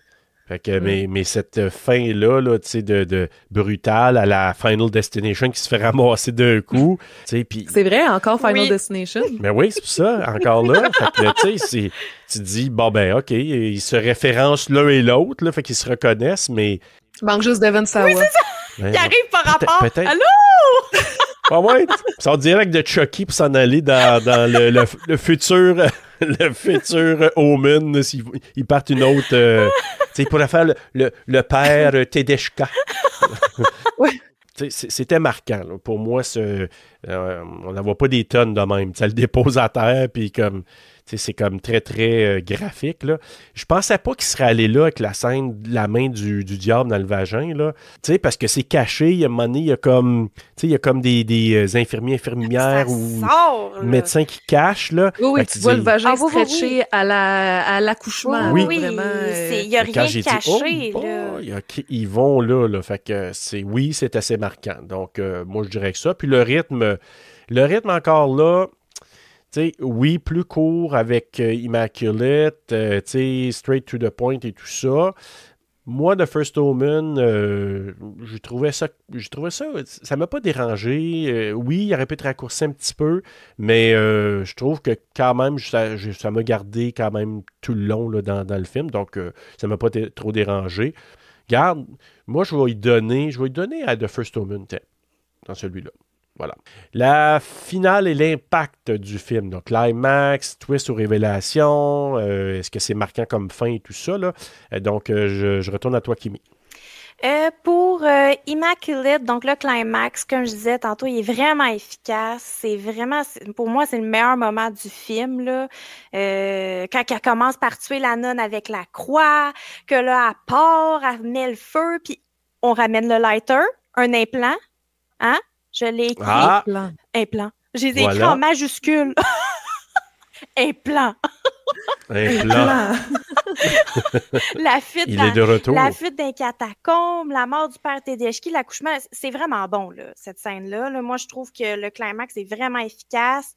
La révélation de l'ADN, je suis pas trop certaine, même si c'est original, fait que la twist, peut-être un petit peu moins, mais la fin est vraiment marquante. Tu sais, moi, Sidney, avec son sang en face, là, comme ça, je l'ai encore en tête. Là. Tandis que dans The First Omen, OK, c'est le chalet, mais on oublie quasiment cette scène-là. Personnellement, là, tu sais, ça me dérange pas comme scène. C'est juste que si je compare les deux fins, pour moi, Immaculate, il l'a beaucoup plus. C'est quand même meilleur, je trouve. Pour pour la révélation, c'est quand même bon dans The First Omen quand il est avec les dossiers, comme on disait tantôt, qu'on voit le 666, puis toutes les révélations sont quand même bonnes, mais j'irais quand même plus avec Immaculate à cause de la scène, le climax, la fin, pour moi, c'est beaucoup plus marquant. Ouais, ben, je suis un peu partagée, moi, honnêtement, parce que je trouve que les deux climax se ressemblent beaucoup, dans le sens où est-ce que t'as Immaculate, où est-ce que c'est plus un one-on-one, par contre, là, avec Father Tedeschi, puis Tedeschi, on dirait que je sais plus. Tu sais, c'est quasiment un one-on-one entre elle et Cecilia. C'est plus comme un jeu de chat et la souris, tu sais, une fois qu'elle met le feu, là, il lui court après, puis en tout cas, jusqu'à temps qu'elle sorte dehors et tout ça. Puis dans The First Omen, ben c'est plus la gang qui est réunie pour l'accouchement, qui s'ensuit avec, là, c'est ça, la passe du scalpel, puis là, t'as la fin au chalet. Je trouve que question de climax, c'était très similaire. Mais question twist, je trouve qu'il y avait plus une meilleure twist. Encore là, comme tu dis, on en a parlé tantôt, les dossiers au niveau de First Omen. Je trouve qu'il n'y avait pas vraiment de punch en tant que tel. Moi, honnêtement, c'est que j'étais vraiment très intriguée à voir le bébé dans Immaculate. Puis finalement, j'étais quasiment contente qu'on le voit pas. Moi aussi. Parce que je trouve que less is more. On l'entendait. Oui, c'était assez. Oui, tu peux comprendre que c'était une abomination de la nature. Ça m'a fait penser un peu à Eraserhead. Ah oui, que j'ai vu pendant mon Spooktober, justement, cette semaine, la semaine passée. Bizarrerie. Puis le bébé m'a fait un peu penser à ça parce que malgré qu'on l'a pas vu, tu sais, tu l'imagines. il faisait des sons puis tu te dis, ça a pas l'air très naturel au final. Puis est-ce que la fin marque les esprits? Ben, c'est ça, avec The First Omen, tu sais, ils ont beaucoup joué avec l'original, là, tu sais, avec la twist de Damien. Fait que, tu sais, si tu l'as vu, l'original, tu sais 100% où est-ce que ça s'en va. Oui. Tu comprends que le bébé garçon est donné à la famille Thorne, qui, bon, en tout cas, on connaît cette fin-là. Puis, fait que je trouve que peut-être la fin était plus frappante avec Immaculate, avec l'assassinat du bébé, là. Au final, je pense que je suis comme partagée pour tout ce qui est twist, révélation, climax, mais je trouve que la fin, c'est plus avec Immaculate que ça m'a frappé. Moi, je rejoins ça parce que quand, encore là, avec le recul, qu'est-ce que je retiens des deux films? Moi, c'était la fin avec Sydney Sweeney qui son plan, visage en sang, qui force, puis la caméra, il tient dans la face longtemps. Tu sais, c'est ça que j'avais retenu beaucoup du film. Donc, pour moi, la fin était ultra marquante. Encore là, tu l'as nommé, Ariane, mais je peux pas départager, tu sais, je peux pas comme les décoller, le fait qu'il y a une histoire qui se rattache à la prochaine histoire du The Omen, ce qui fait que, tu sais, on n'a pas la surprise, mais la surprise, on était capable de le faire parce que comme on l'a joué, on a pensé tout le long que c'était, comment elle s'appelle, là, la petite... Carlita? Carlita? Carlita? Oui. Carlita. Donc, qu'on pensait peut-être que c'était elle. Donc, puis d'ailleurs, dans les scènes marquantes, là, quand il chamaille dans la chambre puis qu'il voit là, au palais, là, j'avais trouvé ça quand même assez spécial aussi, les 666 dans le palais. Là. Mais moi, je vous dirais qu'il y a quand même cette espèce de twist-là que j'ai trouvé quand même intéressant. Il n'y avait pas le choix d'aller là parce que sinon, on aurait tout de suite pensé que c'est comme ça que ça va se passer. Donc, on a joué un peu avec ça. C'était intéressant. Mais encore là, je pense que l'accouchement de Sydney Sweeney à la fin, là, je pense que c'est quelque chose qui va nous rester en tête. Puis moi, j'y vais quand même avec Immaculate encore là. On va aller vers l'esthétique et les effets. Donc, si on y va avec les effets spéciaux, direction artistique, son et musique et tout ça. Donc, qui a commencé, là, c'est-tu à toi, Ariane? C'est Ariane? Oui, vas-y, Ariane. Ouais. Honnêtement, dans les deux, les effets spéciaux sont assez géniaux. Je trouve que j'ai pas... Il y a une affaire qui m'a gossé vraiment dans The First Omen, puis c'est la perruque Annelle Free Tiger Free, en tout cas. Sa perruque, ça m'a gossé, mais je sais que c'est pas tout le monde qui remarque ça, là. Moi, pour avoir travaillé dans le domaine un peu de formation, avec les effets spéciaux et tout ça, moi, j'ai tout de suite remarqué. Tellement que quand on a su que le 666 allait être dans le cuir chevelu, je me suis dit, bon, elle va arracher sa perruque puis elle va se mettre à gratter le bobo. En tout cas, on le voit un peu dans le film aussi, tu sais, il y a des scènes, on parlait de beaux plans tantôt, dans The First Omen, quand elle est étendue sur le lit puis ses cheveux, ils font comme des genres de petites arabesques. Là. Ouais. Que vous voyez? Oui, c'est Ouais. ça. Ouais. Oui. Mais je trouvais ça beau, mais je voyais juste sa perruque. En tout cas. OK. Ah, moi, tu vois, moi, je trouvais ça vraiment beau parce que je remarquais pas ça, là. Tu sais, Mais c'est ça. Ça, c'est moi, là. On dirait que je gratte le bobo quand on arrive dans c'est ça, dans les effets spéciaux. Mais honnêtement, c'est ça. Niveau effets spéciaux de maquillage, en tout cas, c'est sûr que dans The First Omen, il y a quand même plusieurs occasions de voir ça, là, avec le poteau. En tout cas, on les a toutes dit tantôt, mais sinon, dans Immaculate, on voit qu'à un moment donné, elle perd ses dents, elle perd ses ongles, elle vomit beaucoup. Puis, ben, quand elle coupe le cordon avec ses dents, c'est quand même un bon effet, là. On dirait vraiment qu'elle mord dans un genre de boyau d'animaux. Ça fait old school un peu. Ça fait très... c'est l'usage d'effets pratiques qu'on aime. Sinon, direction artistique... j'ai beaucoup aimé, on en a pas parlé tantôt, là, mais il y a une scène où est-ce que Sydney Sweeney, où est-ce que Cecilia, on la voit comme vraiment comme en Vierge Marie, là, elle a une robe bleue, elle a les cheveux avec comme une genre d'auréole, donc ça c'est comme référence directe à la Vierge Marie que j'ai beaucoup apprécié. Puis je trouve qu'en général, Immaculate a un gros point fort, c'est que je trouve que tout le long c'est très cérémonieux. Ouais. Un côté qui est peut-être un peu moins là dans The First Omen, mais justement ils mettent beaucoup l'emphase sur l'esthétisme de l'église. Les costumes sont vraiment bien pensés, malgré que dans The First Omen, ça vient plus rejoindre peut-être le style actuel des années 70, là. Il y a vraiment le détail qui est allé chercher là-bas, mais c'est vraiment plus beau, je trouve, visuellement, l'esthétique de Immaculate. Puis si on parle du son et de la musique, honnêtement, les deux trames sonores sont très bonnes, mais comme Kimia disait, c'est que dans Immaculate, t'as souvent la même chanson qui revient, puis les bouts différents, c'est des chansons qu'on connaît, là, je pense qu'à un moment donné, t'entends Carol of the Bells. Des tunes de Noël. Oui, c'est ça, c'est des chansons de Noël, c'est ce que j'avais remarqué.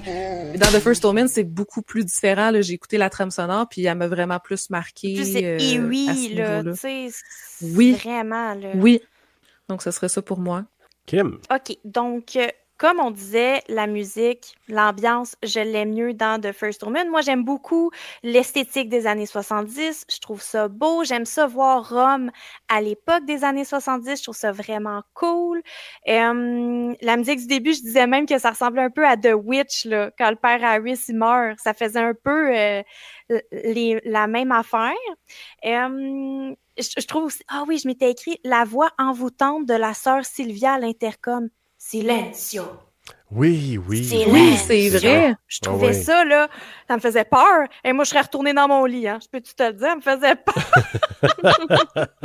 Puis les effets pratiques aussi là, de sœur Angelica, là, on la voit morte. Tu sais, elle la voit comme en vision. Angelica, oui, c'est vrai. Je trouvais qu'elle faisait vraiment peur. Je trouvais qu'elle était vraiment bien faite. Pour Immaculate, les effets sont quand même bons aussi, là. Tu sais, on a quelqu'un qui se pitche en bas, même affaire, mais comme tu disais, Ariane, elle va s'immoler d'un bord, puis l'autre, elle se pitche en bas. Puis, mais le visage... oui, ça fait peur, là. C'est vraiment bien fait. Bon, pour les cheveux que Ariane a dit, moi, je trouve ça quand même beau. Je trouve que ça a l'air comme d'une sirène. Mais c'est beau. Ce bout-là, c'est beau. C'est la perruque comme au niveau du cuir chevelu. C'est là que tu peux le voir. Je vais checker aussi, la prochaine fois parce que c'est ça, moi, je remarque pas ça, tu sais. Puis Immaculate, je trouve que, comme je disais, l'esthétique est peut-être un peu trop léchée.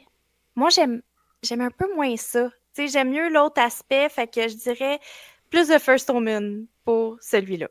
OK. The First Omen, moi, une des choses que j'ai beaucoup aimé, là, c'est la scène du bar. Oui, avec le côté, la musique et tout ça, là, mais c'est aussi de la façon que ça a été organisé, designé aussi, là. Je trouve que ça, c'était bien réussi. Moi, ça m'a, encore là... on dirait que ça me ramenait, même si j'étais petit cul, là, je veux dire... avec la musique, je suis dans 70, là. Mais oui, c'est ça, exactement. Fait que, ça m'a quand même... ça m'a amené dans un mood. Puis je vous dirais que la façon qu'ils ont recréé le bar, le vibe là, de ces années-là, moi, j'ai trouvé ça vraiment, vraiment bon. Sinon, je peux pas dire que d'une part ou d'une autre... Mettons, je prends un recul, je ressors pas avec une musique... qui est venu me chercher au point de dire que je réécoute telle tune ou quoi que ce soit, puis là, je me dis « Ah oui, The Omen! Ah oui, The First Omen! Ah oui, Immaculate! » Malheureusement, ni l'un ni l'autre est venu me chercher sur ce côté-là. J'ai pas été marqué ni par l'un ni par l'autre. Tu sais, il y a des films, on le dit souvent, tu sais, moi, vous m'avez peut-être déjà entendu quand je parlais de Child's Play, le premier, que j'étais en beau, je vois le vert parce qu'ils n'ont pas ramené la toune de la fin dans les autres films. Puis ça, je trouve que ça manque quand tu n'as pas ta marque, tu sais, ta marque, là, tu sais, la chanson. Fait que, puis ces deux films-là, tu sais, j'entendrais la toune, mettons, qui jouerait sur Spotify ou ailleurs. Je m'en rendrais pas compte. Je suis pas sûr que je saurais que ça viendrait de ces films-là, contrairement à des trucs qu'on a entendus très récemment dans Black Phone 2, qui tu sais, nous transportent, puis tout ça. Je peux pas dire ça, ni par l'un, ni par l'autre. Par contre, j'ai beaucoup aimé les scènes, tu sais, des scènes qu'on a vues dans Immaculate. Tu sais, je trouve que le faire sur les pieds, tu sais, je sais pas, je l'ai filé beaucoup, ces scènes-là dans Immaculate. Les scènes où Money, elle vient pour se faire noyer, tu sais, par la sœur Isabelle. C'est Isabelle là, qui essaie de la noyer. Donc, toutes ces espèces de scènes. Moi personnellement, je pense que je vais aller un peu plus vers... Ah, écoute, j'ai vraiment de la misère parce qu'il y a des choses que j'aime beaucoup dans The First Omen aussi. Mais est-ce qu'il y a plus de CGI, vous pensez, apparent dans The First Omen ou... Avez-vous senti du CGI un peu plus dans un ou dans l'autre? Il y a peut-être plus de morts dans The First Omen, fait que t'as l'impression qu'il y en a plus. Puis dans The First Omen, à la fin, en CGI, t'as quand tout brûle, tu vois... Ben ça, je l'ai pas vu, je l'ai lu après, là, tu vois comme le diable. Ouais, le jackal qui le jackal, le jackal. Mais ça paraît pas tant, je trouve. C'est pas venu tant me déranger, moi. Moi non plus. Ouais, mais en tout cas, mais moi, j'ai beaucoup aimé quand même la scène, justement, cette scène-là, quand tout brûle, puis moi, j'ai beaucoup aimé, là. Tu sais, avec le feu autour d'elle, là. Ouais. Sinon, je vous dirais encore là, j'ai vraiment de la misère à départager là-dessus, parce que... C'est très égal, je trouve, pour cette catégorie-là. J'avais de la misère. Mais en général, je trouve que les deux films, ils ont tellement de points en commun. Ah oui, ils se ressemblent. Que c'était difficile... Oui, c'est difficile de les départager. À un moment donné, mes notes étaient un peu confuses. Moi aussi. Plus dans l'esthétique et les effets, ça se ressent mental. Exactement. Mais je vais peut-être donner un point parce que, tu sais, moi, tout l'aspect des catacombes, puis quand elle va en bas pour aller découvrir, aller fouiller là, dans les dossiers. Dans les dossiers. Ouais, c'était cool. J'avoue que... Tu sais, quand tu la vois en haut, là, cool, avec l'effet de la lumière là, qui est en haut des marches, c'était vraiment un beau plan, je trouvais, comme ça. Ouais. S'il faut que je donne un point où je départage, peut-être Immaculate, parce que il y a peut-être des choses qu'on ne voit pas nécessairement dans First Omen, mais très, très proches l'un et l'autre. On va aller vers la dimension religieuse et symbolique, donc les codes, l'approche du sacré versus du profane, l'impact des références bibliques ou occultes, même si on n'a pas nécessairement peut-être une grande connaissance. Là. En tout cas, moi, j'en ai, mais je suis un peu limité. Là. Mais sinon, donc, Kim, si tu veux commencer. Oui, dans Immaculate, on est beaucoup sur le clou qui a été planté dans Jésus, le martyr. Ouais. On tourne beaucoup autour de ça. L'utilisation de versets aussi. Elle s'en va voir un verset, le 11-14. Donc, elle nous lit un verset de la Bible. Les vœux qui sont faits dès le départ. Comme je disais aussi, la scène biblique. Ils veulent ramener la scène biblique avec comme un Jésus, là, quasiment. La seule affaire que je trouve qui va à l'encontre de la religion, c'est l'aspect scientifique. Parce que la science n'est jamais utilisée dans la religion. Donc ça vient comme un peu effacer la religion. Un petit peu, là. Mais je comprends ton point de vue. En tout cas, là, je veux pas... Pas au point d'effacer tout, là, mais tu sais, comme ça fait un petit ombrage, là, mettons, l'aspect scientifique, parce qu'on entend souvent ça, qu'il n'y a pas de science, Je suis pas la meilleure là-dedans, là, mais il me semble qu'ils disent ça. Dans The First Omen, c'est plus côté occulte, là, avec le 666, Angelica qui va s'immoler pour ses croyances, la possession de Margaret du démon, tu sais, c'est l'antéchrist, là. C'est plus de l'autre côté. C'est ça. Tu sais, il y en a un que c'est comme Sainte Marie, puis il y en a un de l'autre côté, c'est comme l'antéchrist. Fait que elles sont un peu égales, là, sérieusement, là. J'ai de la misère à cause que, comme je vous dis, de l'aspect scientifique de l'autre.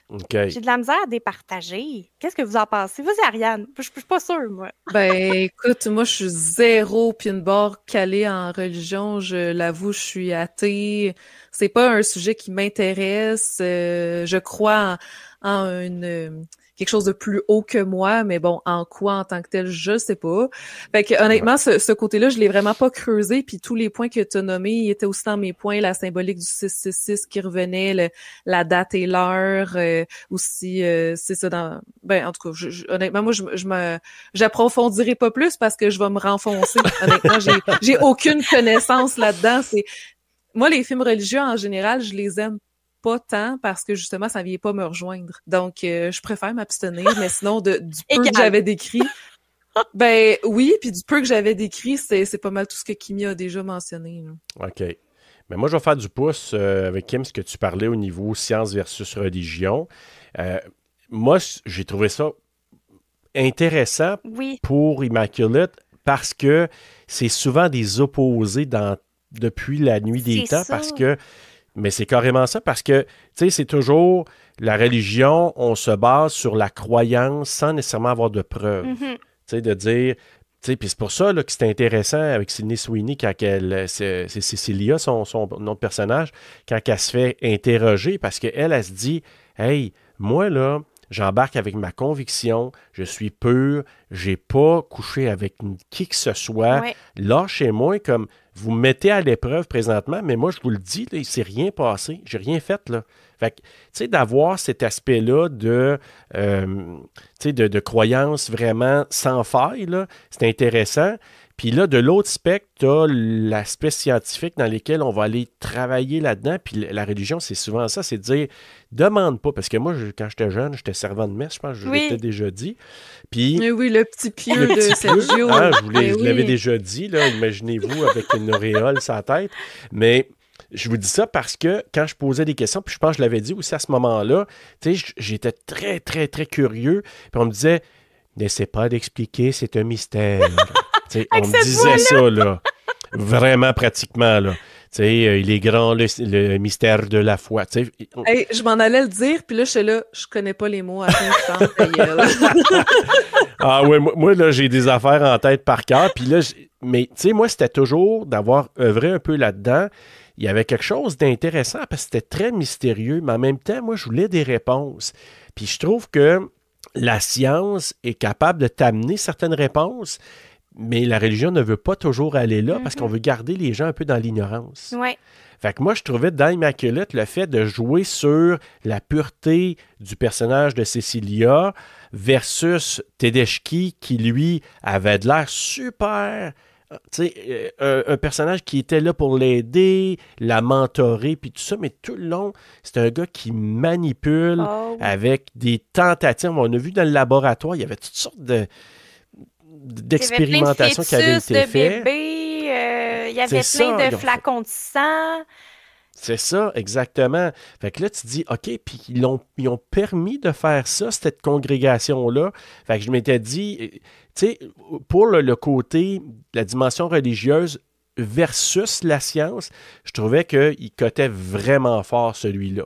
Personnellement, là, parce que je trouvais qu'ils sont allés, tu sais, de dire jusqu'au clou de Jésus là, pour créer quelque chose, pour essayer de recréer ça, c'était très, très fort.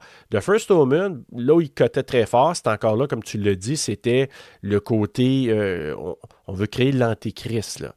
Mais encore là, on y va avec le jacal, tu sais, est-ce qu'on n'a pas trop expliqué les choses? Une autre scène qui, tu sais, à un moment donné, il n'y a pas une langue qui passe à joue, oui. là, tu sais, il y a des mains, on voit des mains, tout ça, fait que, mais tu sais, pour moi, même si ça, on nous l'a présenté, le plan, c'était plus satanique, disons, on dit là comme ça.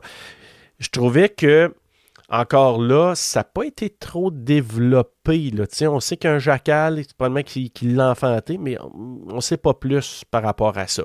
Ça relève plus du surnaturel que dans Immaculate. Exact. Je pense que ça serait plus Immaculate. Pour ça. Ben moi, pour cette présence-là de le combat entre la science et la religion qui va toucher un petit peu au prochain film qu'on va faire, là, le prochain film, mais de nous amener dans nos croyances puis dire, crois sans poser de questions, parfait, ça peut t'éviter d'angoisser dans la vie, là, mais quand tu vas rattacher la science à ça, j'avoue que il a amené un point qu'on n'a pas nécessairement vu dans First Omen, puis que The First Omen, on a vu ce narratif-là un peu plus souvent. Fait que moi, j'y vais avec l'Immaculate dans ce cas-là. Réception et influence. Donc, on y va avec ça. Là. Qui est rendu, qui doit partir ça? Vas-y, Ariane. Je pense que c'est moi. Ariane, let's go. Ben, c'est ça. Tu sais, Immaculate, oui, plus générique, moins profond, mais moi, j'ai trouvé vraiment plus divertissant, tu sais, overall, là. Short and sweet, versus, The First Omen, le pacing était bon aussi, mais comme plus long, donc moi, c'est peut-être venu moins me rejoindre à ce niveau-là, malgré que c'était super intéressant quand même. Dans le genre marquant ou oubliable, je trouve que les deux sont marquants à différents égards. Ils ont chacun leur point fort, leur point faible. Encore là, super ressemblants, fait que c'est facile de mélanger les deux, surtout quand t'écoutes les deux quasiment back-à-back, là. C'est difficile à faire la différence des fois. Mais sinon, qu'est-ce que j'avais noté? Ben, les comparaisons à autres films ou même univers, ben là, on l'a un peu dit tantôt, là, le gros point que j'avais noté, c'était Father Brennan qui joue dans l'original aussi. Et ce qui m'avait marqué, c'était son habillement au début. Je dis, hey, le monsieur, je l'ai vu dans quelque chose. Plus, à part le père dans The Witch, là, et ça ressemble quasiment, là. Il y a une voix c'est profonde, ça, c'est lui, sa plus, voix. Je pourrais juste l'entendre parler, puis c'est lui. C'est ça, exact. Fait que, non, ben, en tout cas, ce personnage-là m'avait beaucoup marqué, mais, ben, c'est ça. Comparaison à d'autres films du même univers, on s'entend que The Omen, il y avait quand même beaucoup de références à l'original, mais je trouve pas que ça amenait tant que ça à l'histoire. Tu sais, ça aurait pu rester avec le genre de mystère de qui est le bébé, avec les symboles, sans aller nécessairement à... Parce que je trouve que la révélation à la fin, ça se veut assez sensationnaliste, là, à dire quel est son nom? Damien! Puis ça finit comme ça, je suis là, OK, mais on le savait déjà. On était déjà au courant. Oui, c'est ça. Fait que ça ressemblerait à ça pour moi, honnêtement. Mettons que juste pour son côté plus... C'est pas léger, là, mais en tout cas, j'ai préféré Immaculate à cet égard-là. OK. Kim? Bon, ben, tu sais, c'est cool parce qu'on a deux contraires. Parce que, tu sais, je pense que ça s'entendait. Là. Moi, j'ai aimé plus de First Omen. Je l'ai aimé plus à ma première écoute. Puis même en le réécoutant, j'avais hâte de le réécouter. Fait que, pour vrai, il m'a plus marqué. Mais par contre, Immaculate, je l'ai vraiment plus aimé. Sérieusement, à le réécouter, j'ai OK, wow, il y a beaucoup de force, le film. C'est un très bon film. Je serais contente de le réécouter. Tu sais. Puis je me suis rendu compte aussi que j'aimais beaucoup, moi, les films religieux. Même si je suis pas... Ah oui, au contraire de moi, mettons. Même si je suis pas dans cet univers-là, mais pas du tout, on dirait que j'aime ça, les voir jusqu'où qu'ils vont aller, moi. Je trouve ça intéressant, moi. Je les trouve vraiment intenses.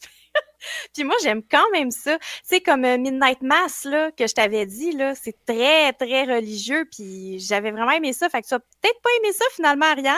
Tu le conseilles peut-être pas. Ouais, c'est ça. Je vais revenir sur mes paroles.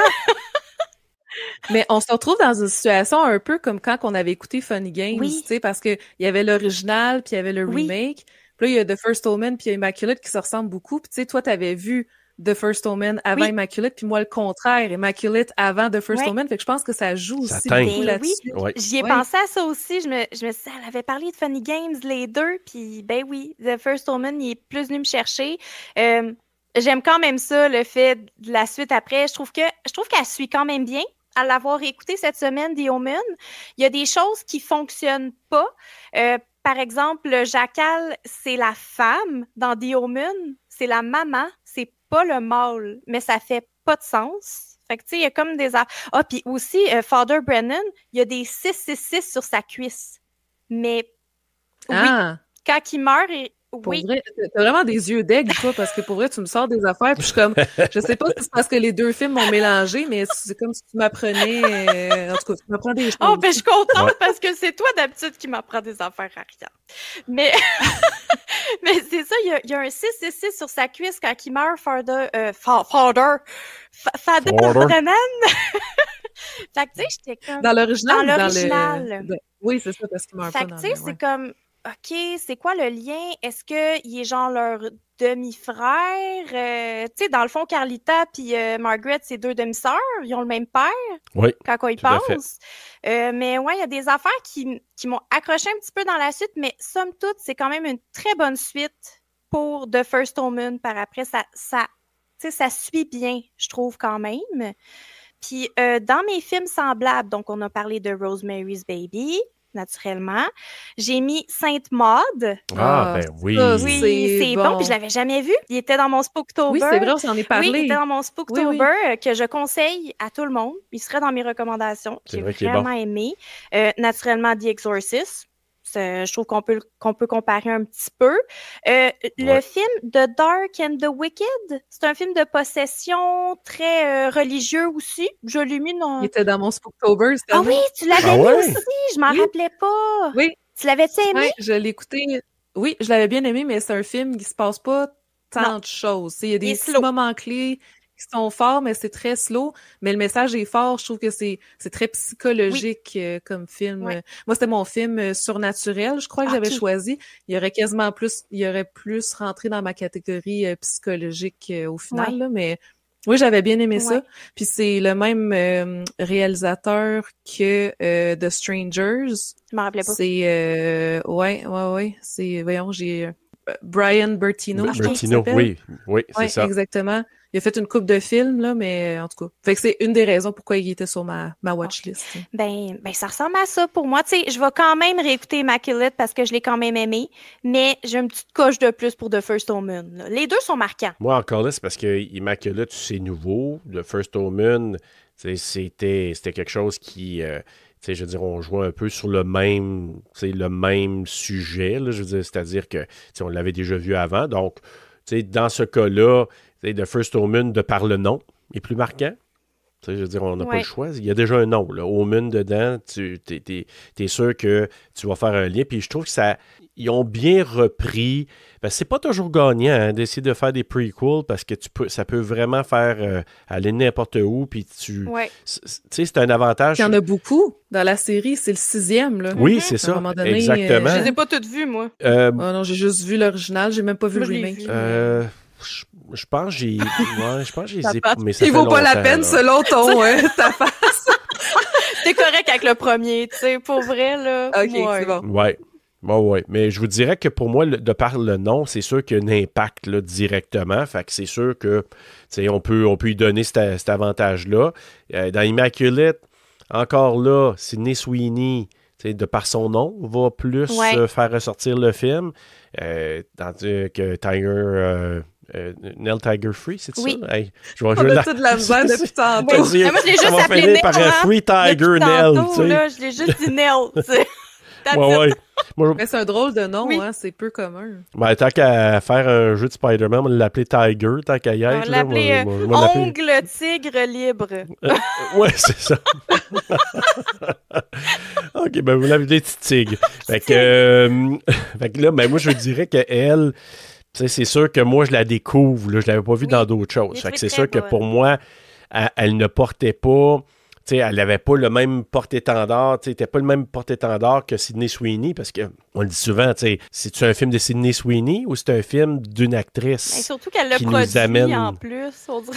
C'est ça, exact. Mais comme elle l'a bien joué, je trouve qu'elle a été capable aussi de nous amener quand même ailleurs. Fait que, son influence a quand même fait en sorte que je pense qu'il y a des gens qui sont allés voir le film pour Sydney Sweeney. Ah, c'est sûr. Selon moi. Ben oui. Donc, c'est pour ça que cette influence-là, on ne peut pas le mettre de côté. Sinon, vous avez nommé pas mal tous les films là, qui ont eu une certaine influence. On pourrait peut-être parler de Suspiria. Ah, ben oui! Hey, je l'ai vu en ligne, ça, les liens à Suspiria. Ouais. J'ai pas, à part se promène dans un tunnel pour trouver des pièces cachées. Peut-être la croyance très intense, là, à la fin, avec Elena Marcos, peut-être dans le... Mais moi, je trouve que c'est la connivence. Moi, c'est plus la connivence entre les gens à l'intérieur que j'ai retrouvé qui faisait ce lien-là. C'est quand même, c'est un couvent. Ils sont prêts à tout pour arriver à leur fin. C'est une école de danse, tandis que là, c'est un couvent. Mettons, tu peux les comparer. Les deux sont comme enfermés dans un bâtiment, qu'un c'est une école puis un c'est un couvent, mais c'est comme, oui, c'est vrai.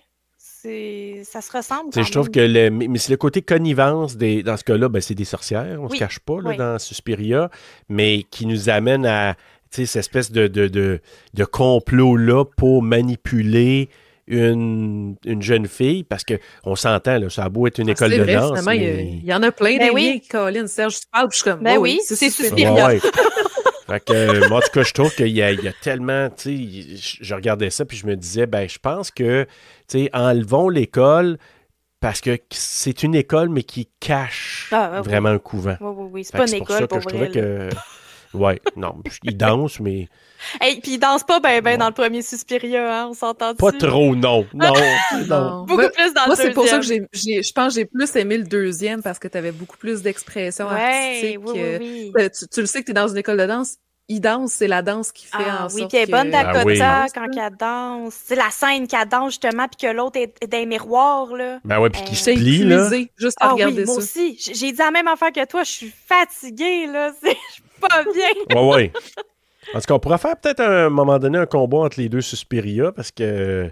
il y a quand même du jus pour les deux, là, mais ça pourrait être intéressant. Mais en tout cas, je pense... Vous allez me mélanger encore plus. Ah oui, hein?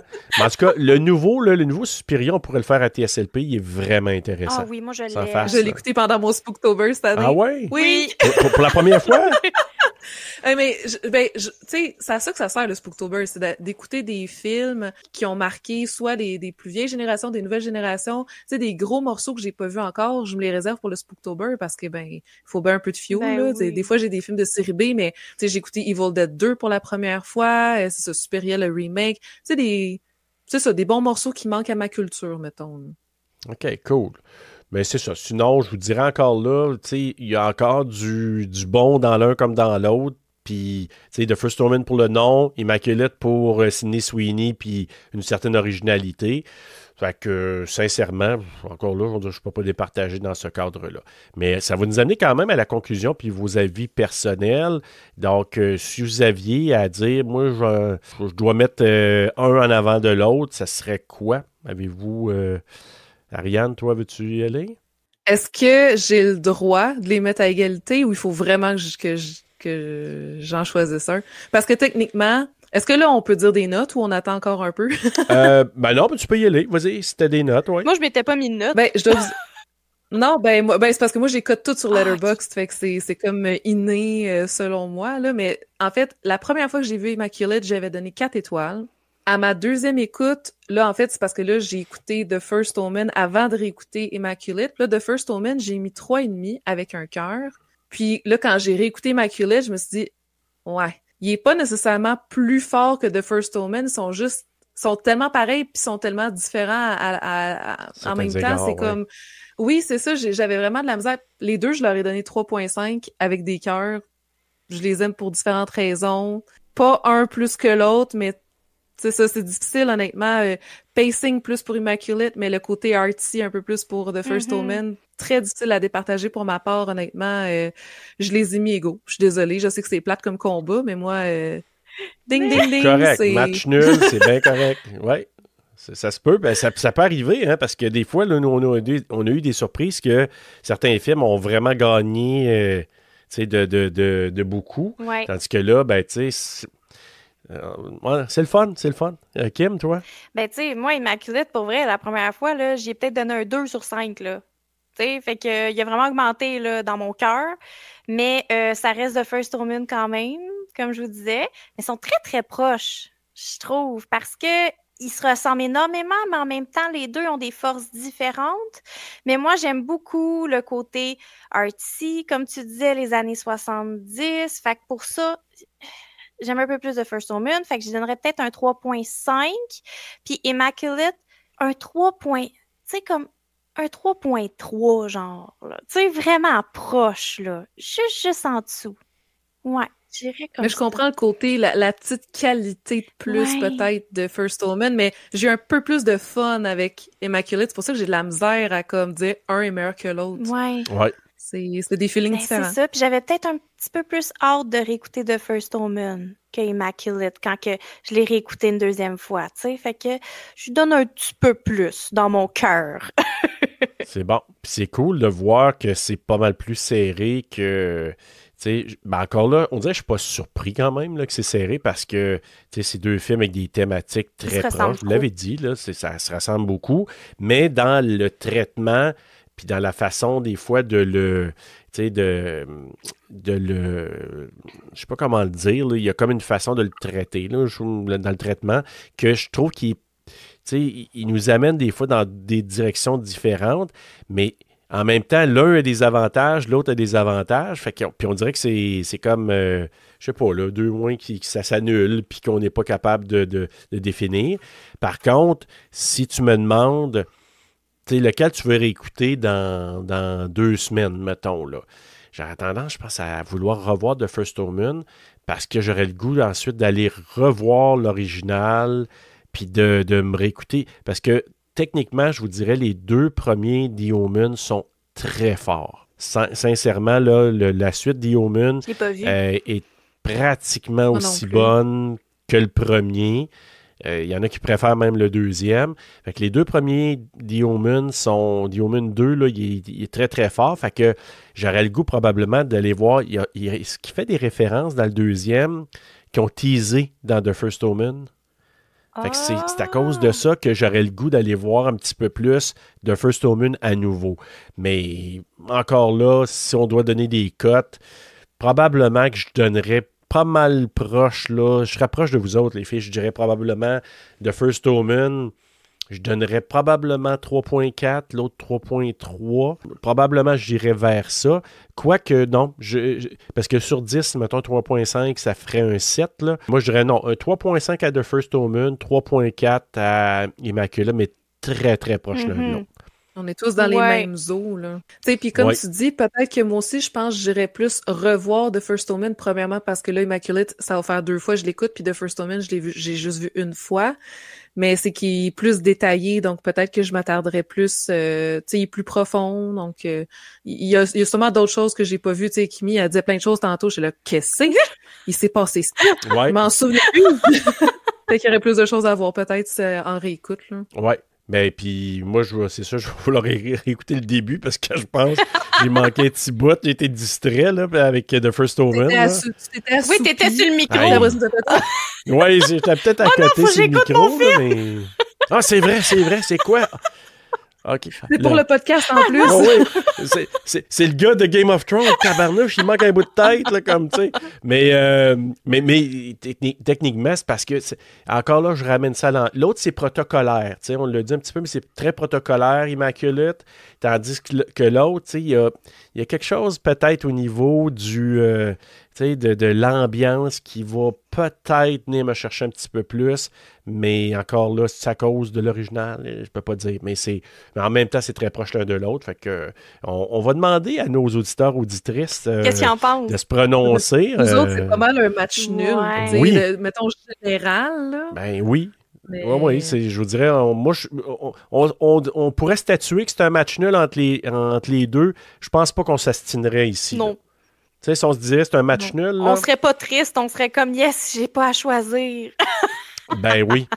Puis tu sais, je pense que dans ce qu'on vient de jaser maintenant, ben vous, auditeurs, auditrices, si ça vous tente de donner votre opinion, écrivez-nous, dites-le nous ce que vous donneriez comme cote. C'est quoi ce que vous avez préféré peut-être pour l'un ou pour l'autre? Avez-vous préféré Titig ou Sydney Sweeney? Tigre! Ouais, puis si on n'a pas sorti aussi certains éléments, parce que là, on s'entend que c'est de réunir 2 films dans un épisode, c'est beaucoup de stock. Oui. Donc, c'est sûr qu'il y a des choses que si on lit dans les commentaires qu'on n'en a pas parlé, ça va nous rafraîchir la mémoire. Tout à fait. Il y a peut-être des petits bouts qu'on n'a pas jasé, mais que vous avez dit, mais là, vous n'avez pas... OK, ben dites-le nous. Désolé. C'est nous. Ouais, ça, on n'a pas fait exprès. Là, on essayait de condenser ça. Là. Non.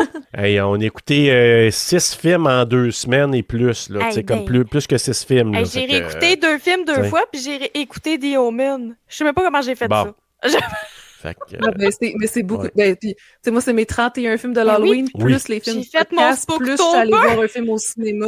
Ah ouais, non, c'est beaucoup, la folie, là. Fait que, mais vous êtes là pour vraiment nous appuyer là-dedans. Donc, écrivez-nous s'il y a des affaires que vous avez préférées de l'un et de l'autre. Sinon, il y a Rétro Terreur aussi. Vous allez avoir du beau matériel aussi.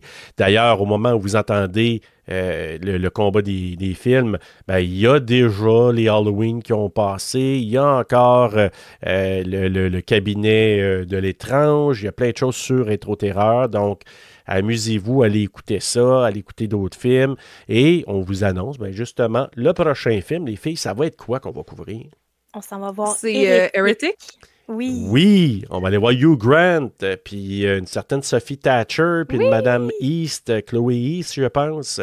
Donc, justement, on va couvrir ce prochain film religieux. Donc, ça va être à voir un peu, là. J'ai le goût d'appeler ça peut-être la Trinité infernale. Comme Oh, c'est bon. C'est bon. C'est pas pire, ça? Oui.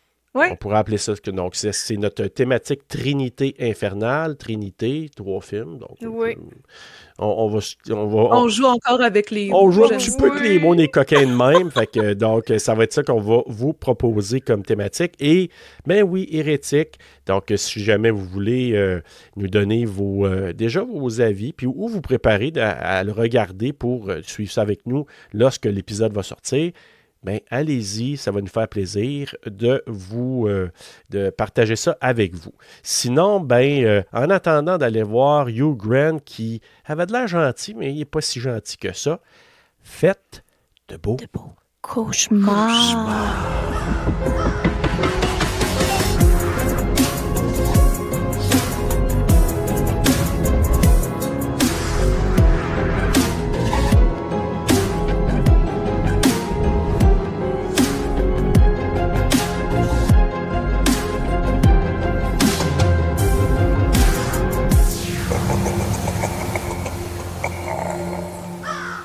Pour venir à Luz, son ami, je pense, c'est-tu Gwen? Oui, c'est Gwen. Qui est un petit peu... C'est pas Stacy. Non. mais on aurait pu dire Gwen Stacy, en tout cas Spider-Man. Oui, mais j'ai fait moi, c'est ça que j'ai pensé aussi.